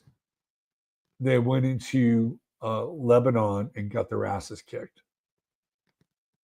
They retreated there. And a very early version of Israel and France and Germany, sorry, France and England. I think this was in the 50s because Dwight Eisenhower was still president. So we're talking about what, maybe 10 years after they become a state. They went all the way into Egypt with the help of the French and the English. And they were going to go in and they were going to, I think they were in Alexandria, if I'm not mistaken. And Eisenhower got on the phone with France and England, and he said, "You better get the fuck out of there. Because if you don't, we're going to be there and we're going to deal with you." And they retreated. And so part of the Israeli contingency that was there with them, they didn't have a ton of firepower, so they had to lean on the French and the English in order to help them out. Because the French and the English got kicked out, basically. That's why the English were involved. They got kicked out of Egypt. And the Egyptians, Nasser, started to run the Suez Canal. And the English have been running the Suez Canal, so they got kicked out. They were pissed. And they wanted it back. So the United States said, "Get the fuck out." Right? So that's the other time that the Israelis actually, they don't normally retreat. With a very aggressive country. Now, they've got Libra on the ascendant, and of course, they can appear diplomatic, but the diplomacy now is just, I mean, it's all just lip service if there's any. So yeah, you can see it right here. Jupiter is moving into Cancer, and it's getting ready to conjunct their Venus, but they're also going to have a Jupiter. They're in this Jupiter opposition right now. And I feel like with the Jupiter opposition, they may have overplayed their hand a bit. But this country is so convinced of its own infallibility that they don't care. Now, Jupiter is going to square Neptune coming up here in their chart. And it's moving into the 9th house. So they're going to be dealing with a foreign country. And that foreign country in Cancer, more likely, is the United States. Because the United States is Sun is right about here, right on Sirius, which is about 15 degrees of Cancer. So this transiting Jupiter, which will conjunct, this is the US sun up here, right? It's going to come in. It's also going to square Neptune. And again, I don't feel great about it, right? It's kind of like take me down to False Flag City, or let's see, take me down to False Flag City, where the something where the perps, the bombs are shitty or something like that. This is what it's about right here. But I also feel like in some ways, again, there's kind of an overstepping, an overplaying of a kind of role here, especially with Jupiter on Venus, like looking for sympathy, looking like the aggrieved party, like look what happened to us. I don't think this goes well. These are the big transits here. What else we have? The Saturn-Neptune opposition. That's not going to happen until next year in Israel's 6th house. I don't think that goes entirely well for them either. Yeah, I don't think it goes entirely well for them. This is like every day, like something happens with their military here. Something happens with, I wonder what their numbers are. I mean, it's incredible that they fight all these wars and they don't have as many like it's not a country that has a lot of people. Like, what is their casualty rate? To me, this feels like, and again, this is going to be what, next year, like toward like kind of a casualty tipping point in some ways. Like, can Israel run their world, their society on an everyday level? I don't think so. Not with this Neptune opposition. And Neptune is also getting ready to, it's in square with their Venus. I don't know. These just seem to be very shaky oppositions, squares, conjunctions, squares. Like, it feels like, well, the mask is already off, but it feels like it's going to be even more off for people to see. Now we have Mars going into Virgo here. And what is it going to do? It's going to start to square their Mercury. That's tough. Those are very, very like tough words, anger, action. I think the transit to really pay attention to is this Mars transit through their 12th house. When is that? So August 7th.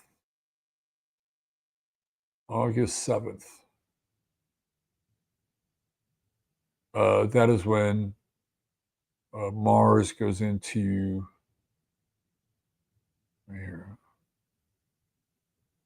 Oh, we'll just bring it back here. Yeah, August 7th, Mars in Libra. So just before that, like around the 5th, 6th, Mars goes into their 12th house. And hidden enemies and disruption.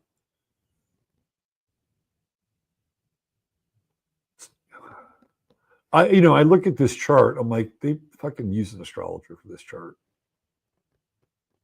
They told you, like, Mars, Saturn, Pluto, Moon, 10th house. Are you kidding me? That is a fucking crazy stellium. And Mars is retrograde too. Oh, is that? No, it's not retrograde. It's the other. It's Priapus. Yeah, no, their Mars is direct. But that's crazy, right? That is just fucking crazy. Is that Saturn Pluto? That's like a hand of iron, right? That's like a hand of iron in the 10th house. That's dominating. And then you have Sun, Mercury, occulted, 8th house behind the scenes, true node in Taurus, money, hard assets.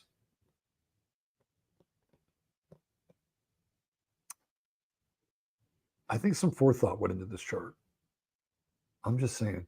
Not a lot of Earth here, though, is there? You got the true node in Taurus, part of fortune in Capricorn, and then the sun in Taurus. That's about it. That's about it. Yeah, so keep your eye on this transit of Mars and Virgo. It also feels, as Mars goes into Virgo here in the 11th house, that Israel gets very, very aggressive with its so-called friends. Right? Very aggressive with its so-called friends.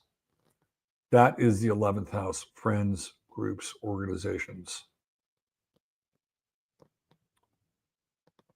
When I lived in California, my relocated chart had Mars in the 11th house.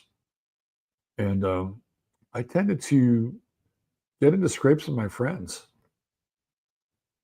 Like there's some truth to that with Mars in the 11th house. I don't think they have a great road ahead of them. Let's put it that way.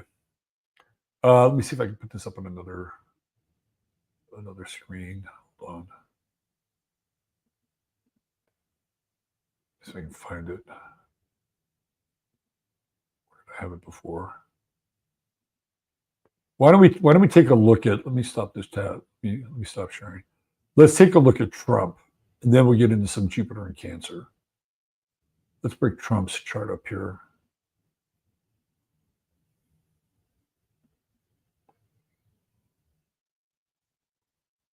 No, I don't want that.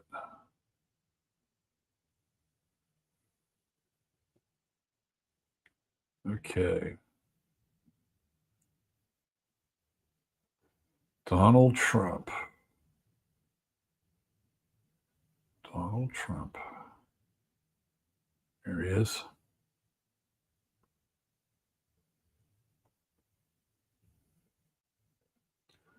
Let's pull him off here. And we'll put him up here.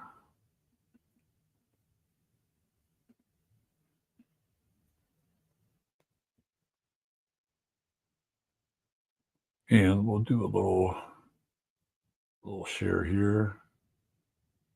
Here we go.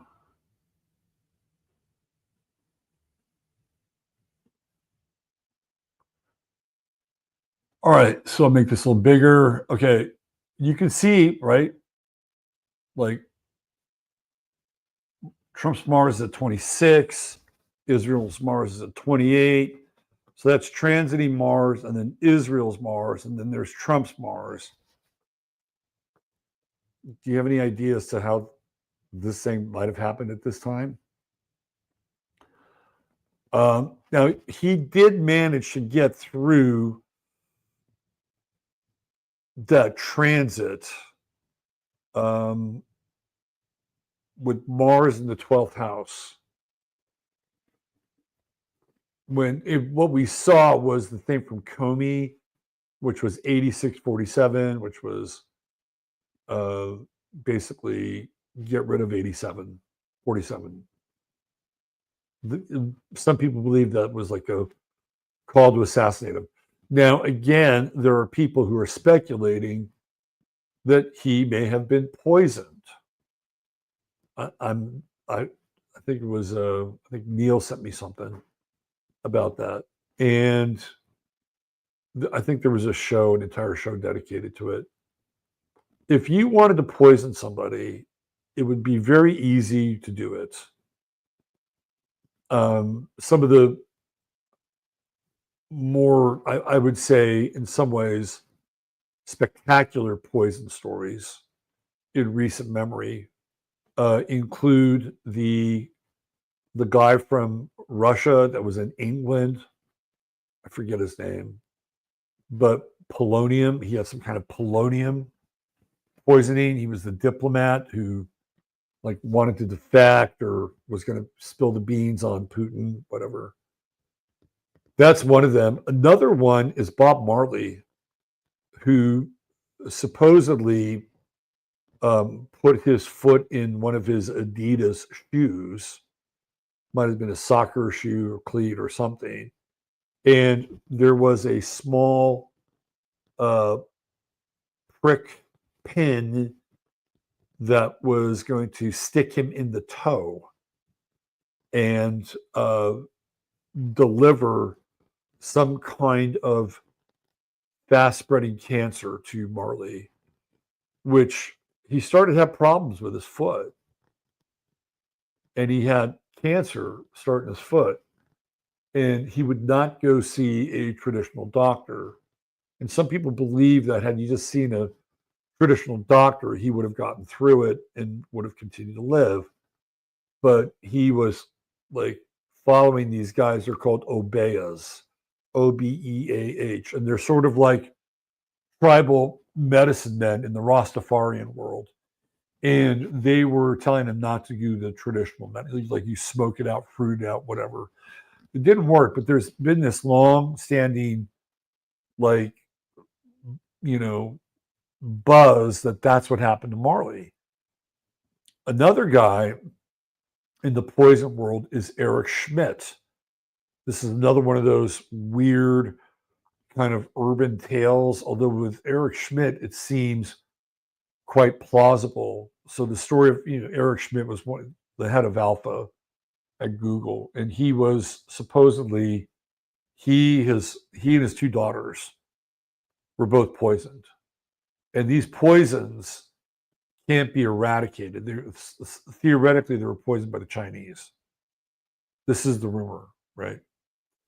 And the Chinese basically said, we can send you a monthly antidote for you and your daughters, but you have to listen to us.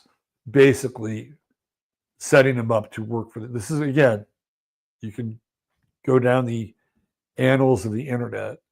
And so 1 month, they only sent 2 vials of the antidote. Now, you would think maybe that he could have just a little bit of that antidote and put it into a test tube and take it to a lab and have it replicated. But I think that the way that the Chinese measured it off is that even if he took a small bit out, it would not be fully effective, and he would die. So they needed to use all of it, right? So 1 month they send 2 vials out instead of 3, and they're sending a message to him, and he has to choose between one of his daughters to not get the remedy, right? The temporary remedy. So these are some of the more infamous stories. Litvinenko is the guy's name. The Russian's Litvinenko. These are some of the more interesting stories concerning poisons. There's more. There's plenty more, right? But if that's true, then with Trump, then this Mars in the 8th house, which we could somehow visualize as being something much more visceral, right? Like a gunshot or a plane crashing or something like that. Maybe that's not the case. And I'll tell you what, Neptune and Pisces rules poisons. So Mars going through the 8th, 12th house here, which is Pisces house, right? Even though it's ruled by Leo here. That could make some sense. So we're just looking at where he's at, right? So he's going to have Mars going into Virgo as well. Just like his buddy his favorite nation, which is Israel, right? Um,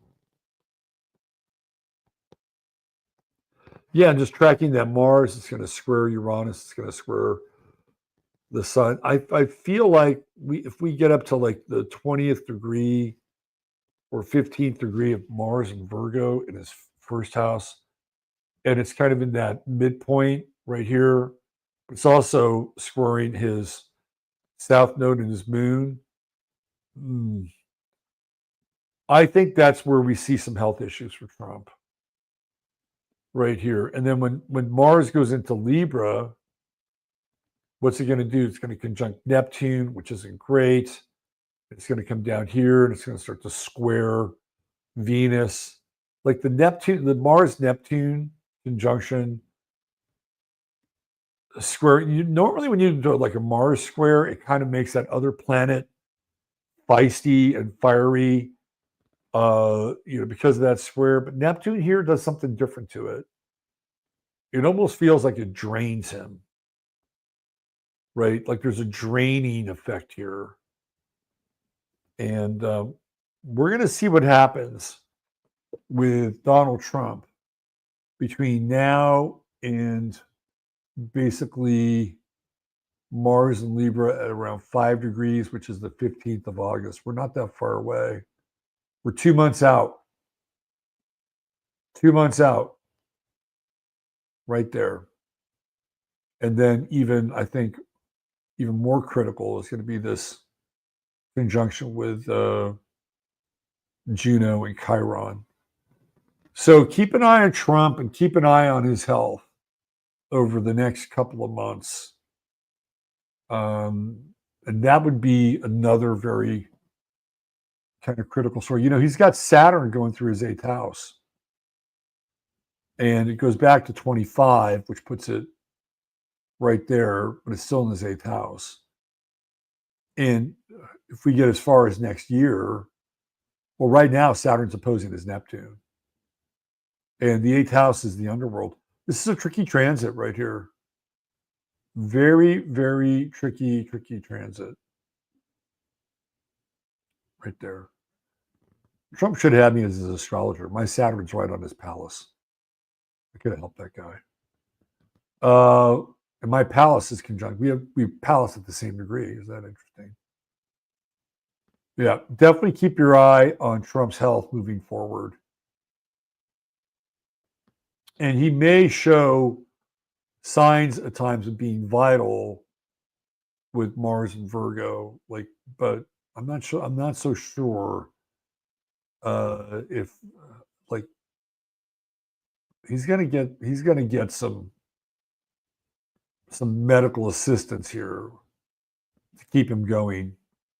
Maybe a bit of the Biden effect, but maybe not quite the same.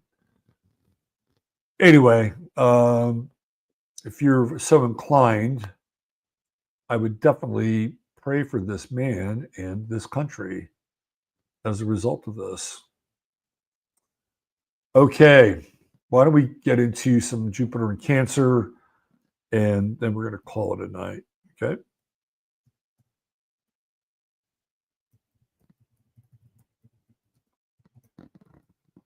All right.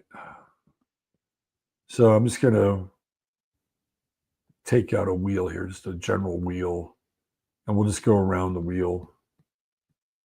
Let's see. What's a decent looking wheel? I like wheels that are defined. This is a good wheel right here. Of course, I can't use it.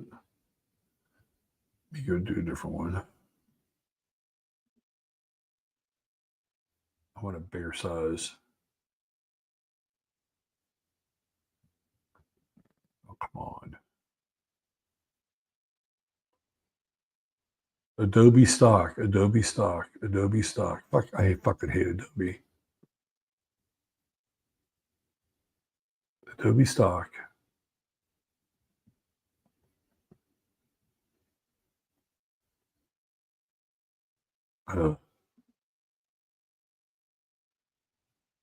That's a little better, I suppose. Why don't we use this one?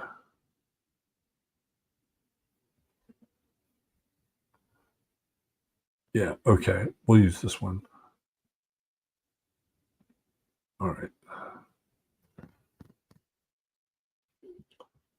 So let's talk a little bit about Jupiter in Cancer. Okay. So Jupiter in Cancer, we know it's there now, right? And it's going to be in Cancer until June 30th of 2026. So roughly a year, right? And it goes retrograde on the 12th of November of this year. And it goes direct on March 11th of 2025. So we have basically December, January, February, March. So 4 months out of this astrological cycle, it is retrograde. So we're going to talk about this first up until the 12th of November. We're going to talk about that. And then we'll get into some of the other stuff. But this is kind of on the table right now. Okay. You don't see this, but I've got something here that I'm looking at. So when Jupiter does go retrograde in November, it will be pretty high. It's at 25 degrees. So it's 5 degrees away from being in Leo. So that's a Wednesday. That's the 12th of November. And there's a fair amount of retrograde happening then. Saturn is retrograde in Pisces. It will go direct on the 28th of November. Uranus, which had been in Gemini, is direct retrograde in Taurus. Neptune is also retrograde in Pisces. Pluto is direct. So we have and Mercury is also retrograde. So there's a lot of retrograde action happening in November. It's going to be an interesting month. But it goes to 25 degrees. And then in 2026, when we have it going back direct again, and that's on 3/11, interesting day. It's at 15 degrees, so puts it right in the center of the transit, right? Dead center. All right, so let's talk a little bit about just Jupiter and Cancer in general, okay? So Jupiter brings out more of something, whatever that more is. And it is exalted in Cancer. So it's a good thing, right? We like Jupiter in Cancer. It brings out, in a lot of ways, if we're just looking at it from a kind of a philosophical view, it brings out, in a lot of ways, our better nature when it comes to being domestic, not domesticated, but domestic, living, working, not more living with people sort of in our community, right? It's very local. Now, Gemini tends to be local as well. It's like, it's the world around you locally. Sag is the big wide world. Gemini is your city, county, right? It's, within about 100 miles of where you live, roughly. So there is that. But remember, Jupiter is in its detriment in Gemini, right? So even though you get local action, it's not always easy to take advantage of because it can be kind of all over the place. However, I did find a good mechanic under Jupiter and Gemini. So that's good. So this idea of Jupiter in Cancer, like extending beyond your front door, although your home is a part of this, right? Because it does represent your home. And we'll go through each house. but it does extend past your front door. And it feels like there is a greater sense of either care, concern, or genuine and general good feeling in Cancer. I was watching this guy, bald-headed and broke. He's this English guy. His name is Ben. He does these great travel shows. And I love it when he goes to these remote regions like Kyrgyzstan, Uzbekistan. These people see him, and because he's new to their little village or town, and these areas were occupied by Russia, so a lot of them speak Russian, and he speaks Russian.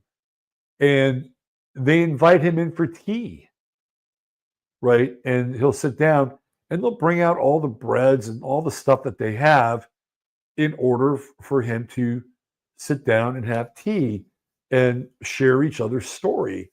And I thought, this is pretty fucking cool, right? These people that don't have a lot, right? And they don't, and what's interesting is that they just bring him into their house. Like, how many people now would do that? Hey, how's it going? Would you like to come in for a cup of coffee? Like, what are you, a fucking fag? I mean, that's where that would go. It's like, but watching this, it's like in that part of the world, it's just what people do. And this one guy said, hey, if you're ever back here again, stop on by for another cup of tea. We'll never see him again. But if you went by there, he would probably recognize him, invite him in for another tea again, right? We're getting kind of closer with this idea with Jupiter and Cancer. Now, there's a bit of a, when we get into the retrograde part, we'll get into a bit of the dark side with Jupiter and Cancer. But as it moves forward, and like, again, I felt it when I was hanging out up there in Kansas City, and I was kind of around these very like Cancerian people, in their little Cancerian pod, and they weren't like poly people, they had relationships or whatever. I could just tell, you just know. And it wasn't just that; it was the entire stadium, and watching these people up on the giant fan cam, and and they're like full of just this enthusiasm and ebullience and kind of goodwill and good cheer. And it's like, wow, man, this is so different, so different than what I'm accustomed to. But it feels like with Jupiter and Cancer, that's the heartland of America. And there is something to that. And it feels like we are a Cancerian country, but this is shared by the entire planet. This is, whatever you want to call this thing we live on, it's all Jupiter and Cancer, right? So the idea here, if it was big enough and profound enough, we'd all realize that we're one family. Unfortunately, what's happened is that we have had to go through all these intense and enforced migrations, whether it's from the UN or whoever, the Catholic Charities, Pius, the Rothschilds, Soros, name your villain, right? The countries of the North and of the West have been forced to go through these great immigrations. And it's much harder to have a sense with Jupiter and Cancer that we're all family. It's much easier to have that when you're, I would say, more homogeneous. But even if you didn't have a homogeneous society, if you had homogeneous principles, like say the Constitution, or being an American, or for somebody who lives outside of America, let's say you're very proud of being an Australian, or you're very proud of being a Kiwi, or you're very proud of being a Latvian, right? Whatever that is, like Jupiter and Cancer would elevate that there would be certain cultural customs and things that you and your family and your life would be associated with. And during Jupiter and Cancer, those things would be celebrated. That it doesn't matter whether or not you're a Cancer country. Jupiter in Cancer would bring that to theoretically all countries, right? Like, oh yeah, we have these traditions, and this is, and so this is, I really like Jupiter in Cancer. Like, it's something, I think it's like a tonic that we've been waiting for a while. With Jupiter and Gemini, again, interesting, but really also exacerbating division. Jupiter in Taurus, I thought was pretty good, except at some point, we had to take Uranus into account, which made it, I think, a lot less unstable unless you were in the crypto world, in which case you probably made a shit ton of money. And then prior to that, what did we have? We had Jupiter in Aries, which was very feisty, right? It's all about me and self, right? Jupiter in Taurus is all about money and material goods and things. But now we get into Cancer, and if it's one thing that we all have some semblance or understanding of, whether good or bad, it's family. And Jupiter in Cancer will bring this out. There's other qualities, obviously, nurturing, growing, fixing, repairing. Jupiter in Cancer is great for saving money.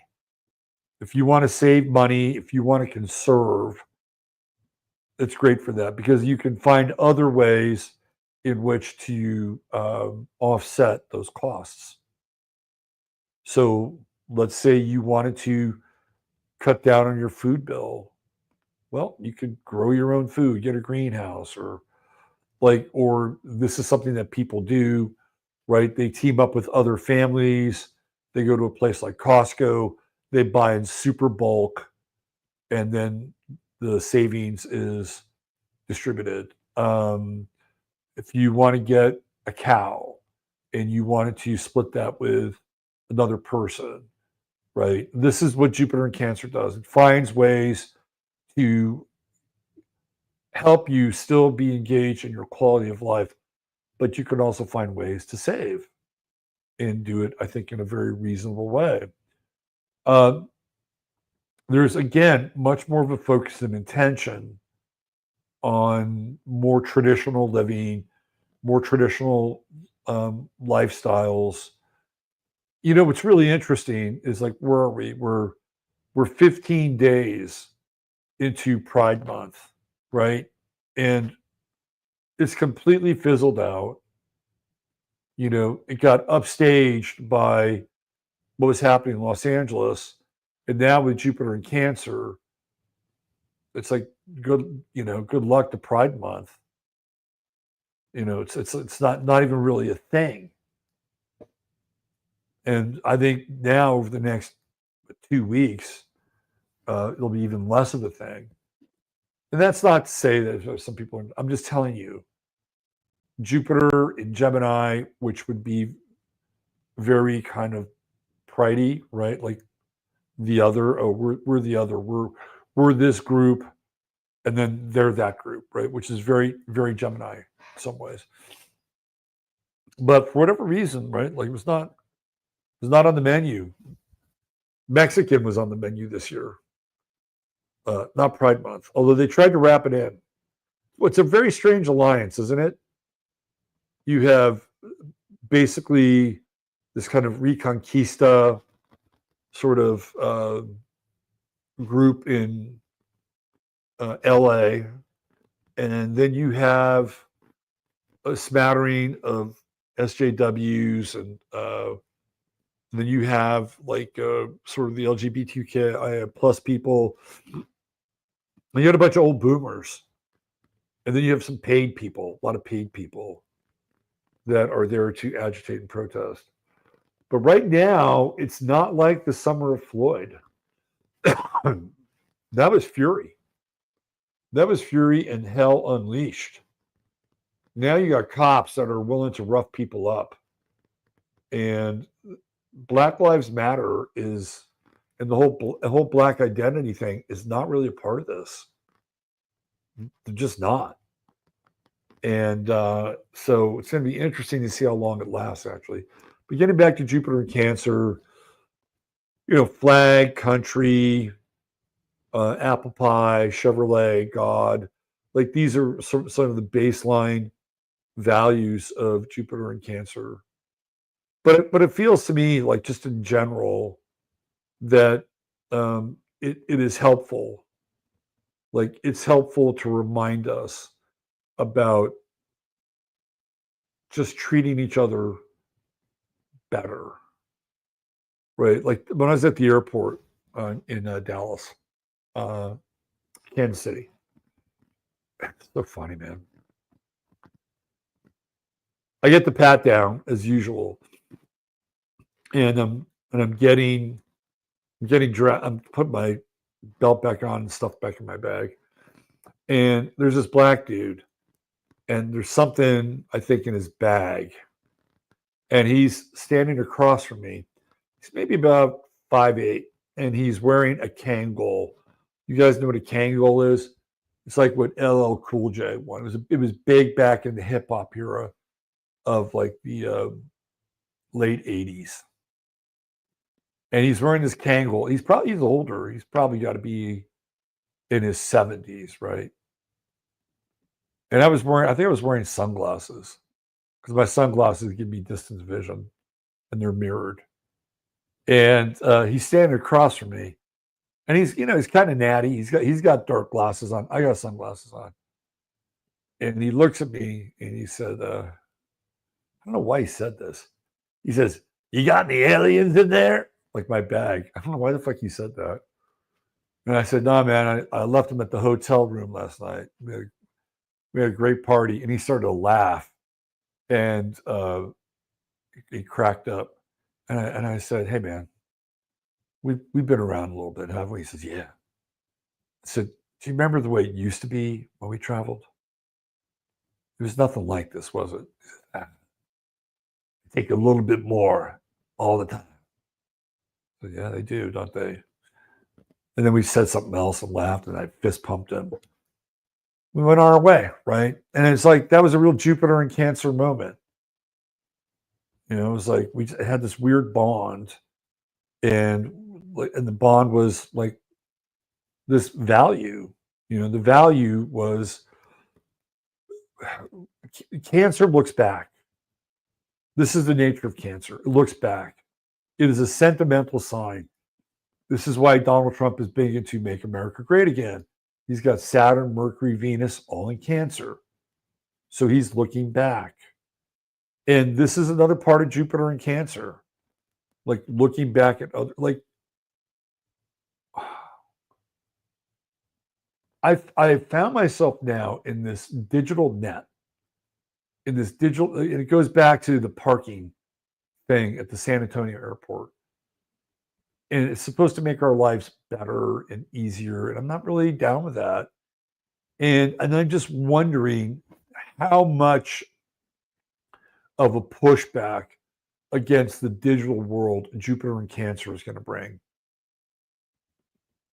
Because there were certain things about the old world that were fine, and we didn't need to change them. We didn't need to make them more convenient.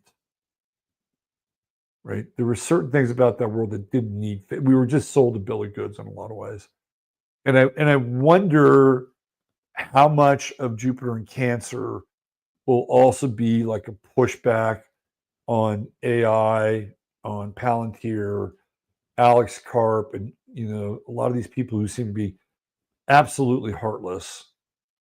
Jupiter and Cancer is not like that. Jupiter and Cancer is in a lot of ways sort of the I'd say American, but we'll throw in the Western ideal.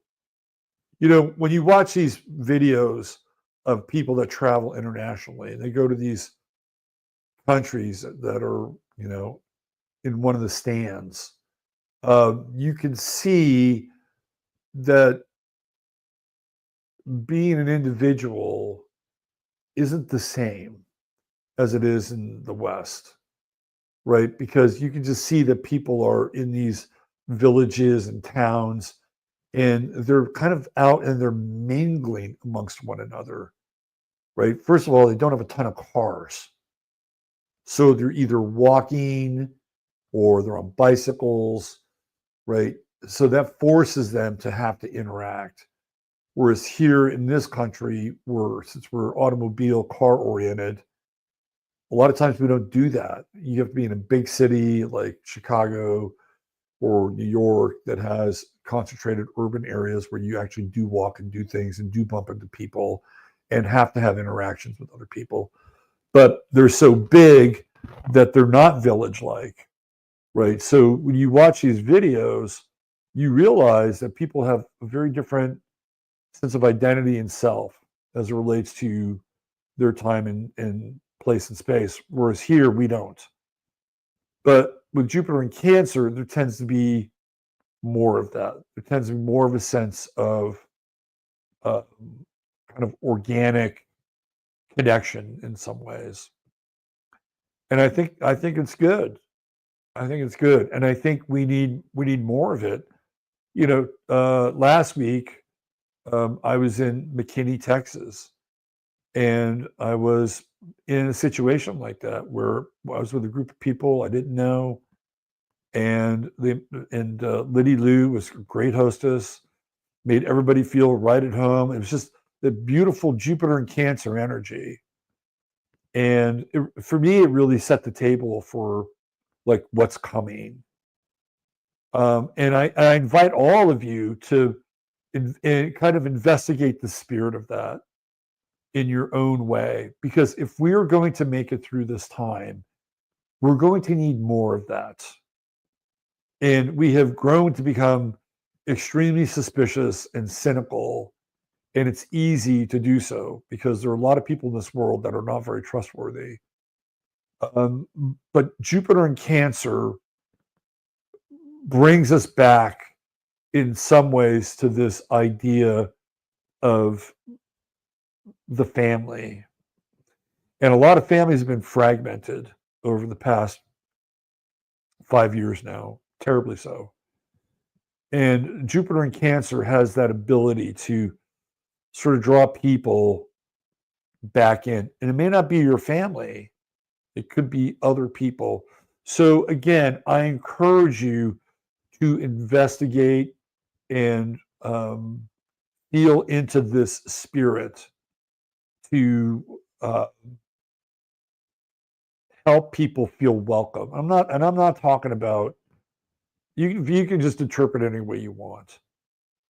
But I feel like that this is really, really important. And we've lost touch with this. And it's really interesting because Texas is a Capricorn state, right? Capricorn sun, Capricorn's a double Capricorn. And this Jupiter in Cancer is going to be every 12 years is very antithetical to the spirit of Texas. It's on the other side of like this control grid. So it'll be interesting to experience that. Anyway, I encourage you to explore the spirit of expansion through care, through nurturing, through inviting people over, barbecues, dinners, whatever they are, right? Like, I feel like this is a time where we need it, because if we are going to get fragmented, we need to have good roots, and Jupiter in Cancer can do that and bring that. And there's a downside to Jupiter in Cancer. The downside can be, this is where probably it could come up during the retrograde, is there can be some degree of xenophobia with Jupiter in Cancer. And the retrograde is like, fuck you, this is for me and my family and nobody else. And we got a tight circle and you're not getting in, right? That is like the retrograde. And there's 4 months of that, basically from November to March.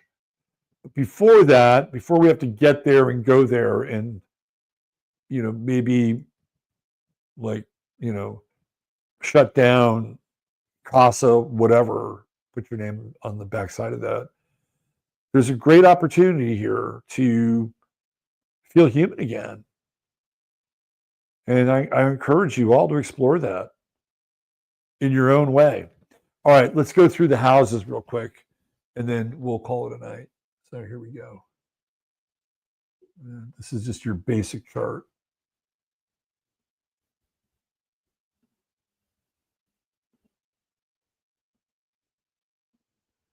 All right. So you're a Cancer rising. Congratulations.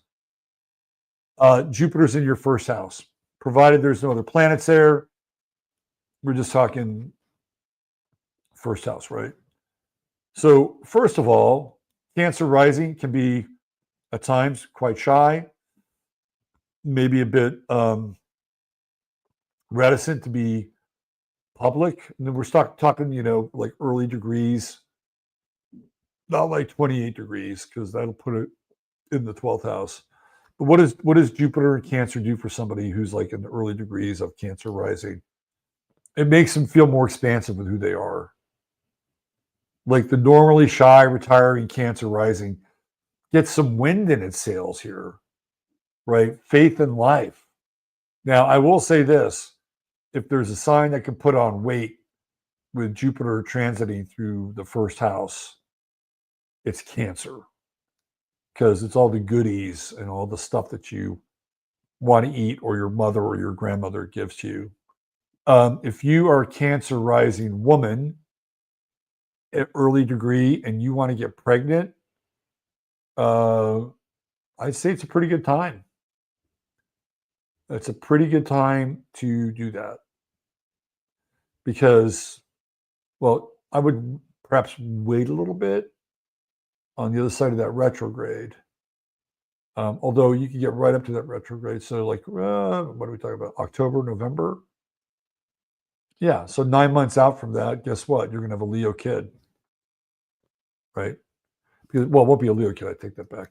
You'll have a kid with Jupiter and Leo. Hey, that's not too bad. Jupiter and Leo is pretty nice to have in a baby's chart. So yeah, Cancer rising woman. If you want to get pregnant, that's another way of expanding your first house, right? This is a good time to do that. All right. So let's say you have what else is about Jupiter and Cancer in the first? Yeah, it's hardy. Like it's really, really hardy.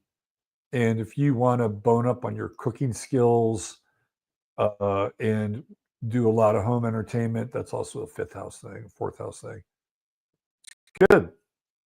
It's really good. The downside with Jupiter in the first house is you can gain weight. Now, every now and then, though, if you are Cancer rising, which you're at times susceptible to be moody, Jupiter can make that bigger. It can make you more moody. But I would really look at the retrograde phase more than the direct phase. Okay, so let's say you have Jupiter in your second house, right? What does that make you? It makes you a Gemini rising. So Jupiter in second house is great for buying a freaking home. Hello, if you got Jupiter transit in your second house, now we got this square with Saturn going on, which we talked about. Wait for Jupiter to get past about 10 degrees. I'm thinking maybe the Fed might lower some interest rates here. Once it gets, and people say, it's not the interest rates, it's this, it's that, it's trust me, it's the interest rates. They say HOA and this, you can get a home without an HOA. I live in an HOA, and guess what? I don't pay any fucking money. I don't even know why they're an HOA. I think they have meetings just to make sure that they, feel important. But this is great. If you have Jupiter going through your second house, buy yourself a home, buy some property. It's also, again, I think another time to get there. So yeah, this is also pregnancy mode, right? Second house, Earth Mother, effulgent. Jupiter transits the second house are kind of blessed. Like I think there are going to be people that have Jupiter in the second house that will inherit homes. It's because of that eighth house, right? You'll inherit a home, and you may have to take in one of your family members, like your mother, to inherit it, but nonetheless, you may inherit a home. Watch out for spending. because there's a really good chance of coming to some money. With either second house or eighth house, they're both sides of the same story. Watch out for overspending. Just because you have it doesn't mean it's going to be there forever. And you don't want to get involved in a payment with something and have Jupiter go retrograde and go, shit, I got to get out of this. It means no timeshares. By and large, if you have Jupiter transit in your second house, again, this is like without looking at anything else in your chart, by and large, you will have a very good financial year and you will get absolutely everything you need and probably then some. Okay. All right. So Jupiter in Cancer in the third house, right? So that would be Taurus on the ascendant. So right here, that's great for socializing. We talked about this earlier. If you've moved to a new area, or if you have had a stagnant time in the area that you're in, Jupiter in Cancer in the third house says go out, go meet your neighbors, go to the farmers markets, right? Take your energy out into the community, your local area. They'll be very receptive. Very, very receptive. It's also, if you're a Taurus rising, it's also a time of healing for you and your siblings. So if you're one of those Taurus rising people that was adamant about not taking the jab, that's okay. That's well good. That's fine. Jupiter and Cancer in the third house can lend a great deal of healing to your affairs. Also, if you have Jupiter transit in your third house, and again, you're going to be a Taurus rising, if you want to homeschool, it's a great time to think about it. Really great time because the Cancer is the home. Third house is education, right? Just make sure that you have some people that can do it with you, right? For people who are interested in writing, third house is all about writing, communication. Jupiter in Cancer can be good for writing. It's good for writing things about your ancestors, biographies, anything that can be slightly historical. Really, really good. By and large, it represents a kind of an expansion of the mind, but in Cancer, it's not just pure intellectual thought, right? There's also this connection with feeling and resonance with others, okay? All right. So now we got Aries here. And of course, the fourth house is going to be Cancer. So if you're an Aries rising, here's another really great aspect for homes. But in this case, selling a home, because you're going to get the most money out of your home when Jupiter is going through the fourth house. So if you're an Aries rising and you're thinking about moving, this would be a good year to do that. And hopefully the markets are still in zombie mode. We get maybe a percentage point shaved off of the Fed, and then it's just enough to get the market going. Even if that doesn't happen, Jupiter in your fourth house you could have 4 houses on your block and none of them are selling, but yours will. Trust me on this. But you're going to be having such a good time at home this year that you may not want to sell your property. Like, oh my God, this has been the best summer ever, right? We've had all these pool parties, we had these barbecues, the kids have gotten to know each other, right? It could be that. There could be a number of other pieces that fit in that model. It's like, well, do I really want to sell? I mean, this is the thing with Jupiter, because it brings more, but it also brings like just this natural, organic sense of, and for Aries rising people, right, it's not easy because this is going to square the ascendant at some point. And Aries rising always wants to push, right? Wants to push further, push further, push further. And Jupiter in Cancer is like, oh no, well, I want to stay at home. So if you're Aries rising, you got Jupiter in Cancer in your fourth house, and you're in a marriage, right? It could be your partner that says, hey, we're having such a great time here, thanks to your Jupiter in the fourth house. I'm not really sure I want to leave. And you're like, no, we need to leave. So that's something you have to negotiate. By and large, that's a great transit to have in your fourth house. Hopefully, it doesn't also include a bunch of repairs before you sell your house. And if you are going to sell your house, any of you people, if you're going to sell your house, try to do it prior to November. Because in the retrograde, it's not real. It's more of a buyer's market now, less of a seller's market. It's even more of a buyer's market after that. All right, Jupiter in the fifth house, Cancer, you're going to be Pisces rising. Man, creative time, really creative time. So if you have any creative juices that you want to tap into, have them flow, run that Jupiter right through your ascendant.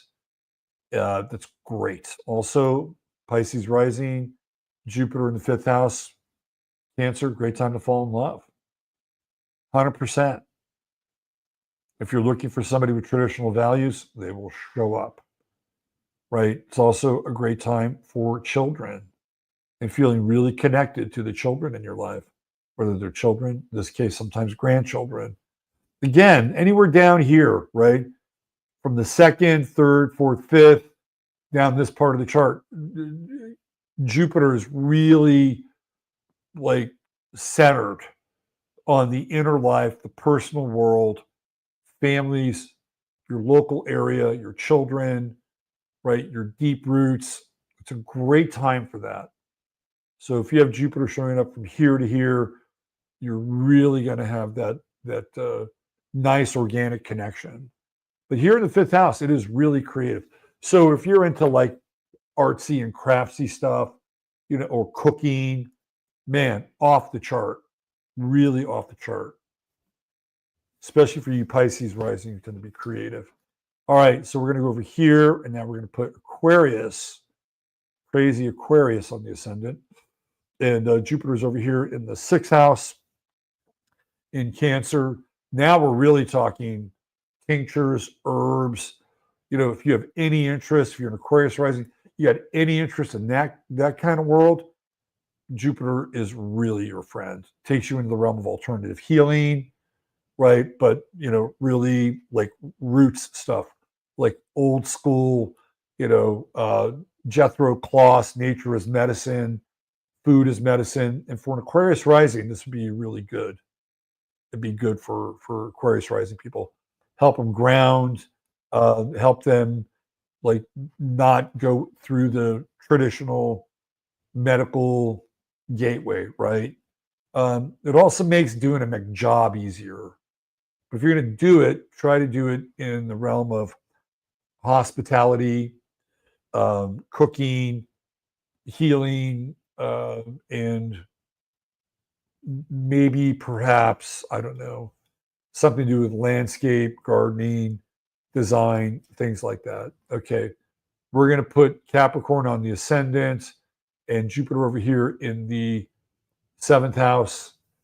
And guess what? It's great for relationship. Normally staid and, sort of stoic Capricorn. Guess what? You got a soft little underbelly here in the seventh house. And the potential for relationship is much bigger. Now, here's what's interesting about Jupiter. Jupiter brings more of something, right? Like more of fill in the blank. In this case, it'd be candidates. Saturn is also, I think, good here for relationship. Doesn't bring a lot, but the one or two that it does bring is special. You should focus on it. To me, this feels like if you're Capricorn rising, I would say get ready to re-engage with people from your past, like high school sweethearts, people that you may have had a previous relationship with, and they come back, and you're a better version, and they're a better version of who they are. And Capricorn rising, if you're going to spend money this year, even if you're already in a relationship or in a marriage, bring some Jupiter to the table. Make the person that you're with feel extra good, right? Like, and this is not an easy issue for Capricorn rising, but let them know that you love them, you care about them. Do some little things here and there. It's going to go a long ways towards bringing some uh, much deeper emotion to a lot of times we get caught in patterns in our relationships, and this is one of deep appreciation over here for you Capricorn rising people. If you're in a business relationship with a partner, Jupiter in the seventh house is fantastic. If you're thinking about that, I would say activate it. This is outside of the bounds of relationship, right? But it's a different kind of partnership. Jupiter in the eighth house, so you're basically going to be Sag rising, right? Although I'm 28 Scorpio, so I do have Jupiter going in my eighth house. But if you have Jupiter going in your eighth house, tell you the last time what happened when Jupiter went in my eighth house. I had people sending me stuff from all over the world. It was crazy. I was getting like packages from France and like it was, resources from other people and other places. And that's what happens with Jupiter in the eighth house. There can also be the other side of the inheritance issue with Jupiter here in Cancer in the eighth. That's part of that eighth house, second house sort of axis.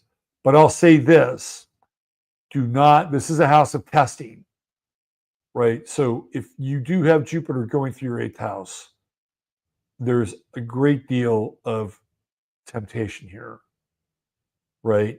There's great, because it's Scorpio's house, and it's like, oh yeah, this feels really good. This feels, how much more can I get? How much more can I get? Be on the lookout for that in your own life and in your own chart. Okay, we're going early Scorpio rising. Jupiter's up here in the ninth house. It's great for travel and even moving and living abroad. So if you're early Scorpio rising, you're going to have Jupiter up here, and you want to relocate at a distance, Jupiter is your friend, especially in Cancer, more than any other sign. But if you don't, you should still be very open to what other cultures can bring you. And you may not have to even, leave your zip code with Jupiter going through your ninth house. You can meet people from other parts of the world and understand like their lives, their culture, their tradition, and hopefully it is a peaceful one, and not a hey, would you like some of my cat soup tradition, right? You don't want that. I don't want that. Who knows? Maybe some of you do. I wouldn't. But yeah, that's a great. It's also great for like faith and just kind of having faith in life, which sometimes Scorpio rising doesn't always do. It can, but doesn't always do. Jupiter in ninth house is much easier, much better for that. All right, so now we got Jupiter up here in the 10th. That's going to make you a Libra rising. Great for your career. Congratulations, Libra rising. Except maybe not, no, except for Israel. No, this because Israel's late Libra. This would be kind of early Libra. Great for your career, especially if you're involved in things like hospitality, nursing, any of those Cancerian sorts of occupations. Boy, this is a time where you get promoted. Your professional life and career just it's easy. It's easy until the retrograde. And the retrograde, a lot of gains can be squandered during the retrograde. So this is a time to like make haste with Jupiter, right? Take as much in as you can, because in that retrograde period, all these theoretical opportunities begin to shut down and they start to go in reverse. So you want your position to be really, really solid, right? Especially up here in the 10th house. It's literally your position. If you're looking to sell a business and you're a Libra rising, this is a great year for that. You'll get the most out of it. All right, let's go. We're talking Virgo rising now, right? And then we have Jupiter right here in the 11th house. It's great for community, friends. If you are one of these retiring Virgo types, get out into your community, right? Mix it around. Join some groups. Hopefully they're Cancerian groups. People that maybe you're interested in, I don't know, maybe you're German and you want to join a group that is into like German folklore and culture, or any group. You can be any group. Like, but it's like it's part of who you are. This is a great time to do that if you are Virgo rising, because you will meet people in that setting that you'll have a cultural, sometimes genetic and emotional connection with. I think Jupiter Cancer in the 11th house is great in general. You don't have to go down that, direction, but it can be really, really good. And friendships, even friendships that have been strained, get much better this year.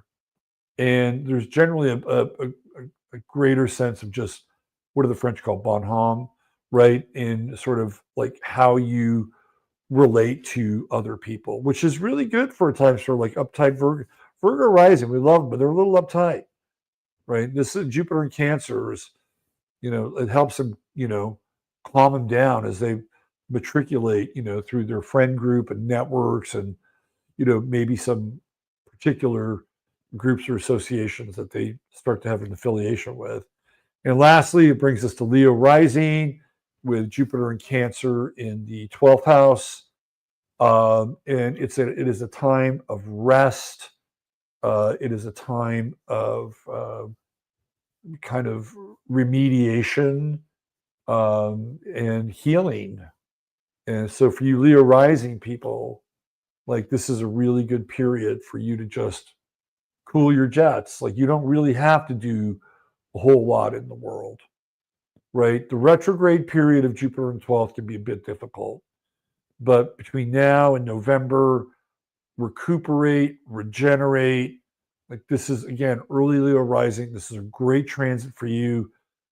Try to get back in touch with your family, people that are important to you. Maybe they'll get in touch with you. You don't have to do anything. Those connections might be remended as well. Take advantage of it. I had a Jupiter going through my 12th house. It was at 2018, and I just thought, man, this is going to be just I just had to go through the 11th house, which was cool. Can't wait till it gets into my first house. I got to tell you, like that's when I moved to Fredericksburg, and I was just kind of those first few months there were bliss, just absolute bliss, because I didn't have to. It's a long story, but I was able to just kind of recoup, regenerate. I bought a bicycle. I started to ride it.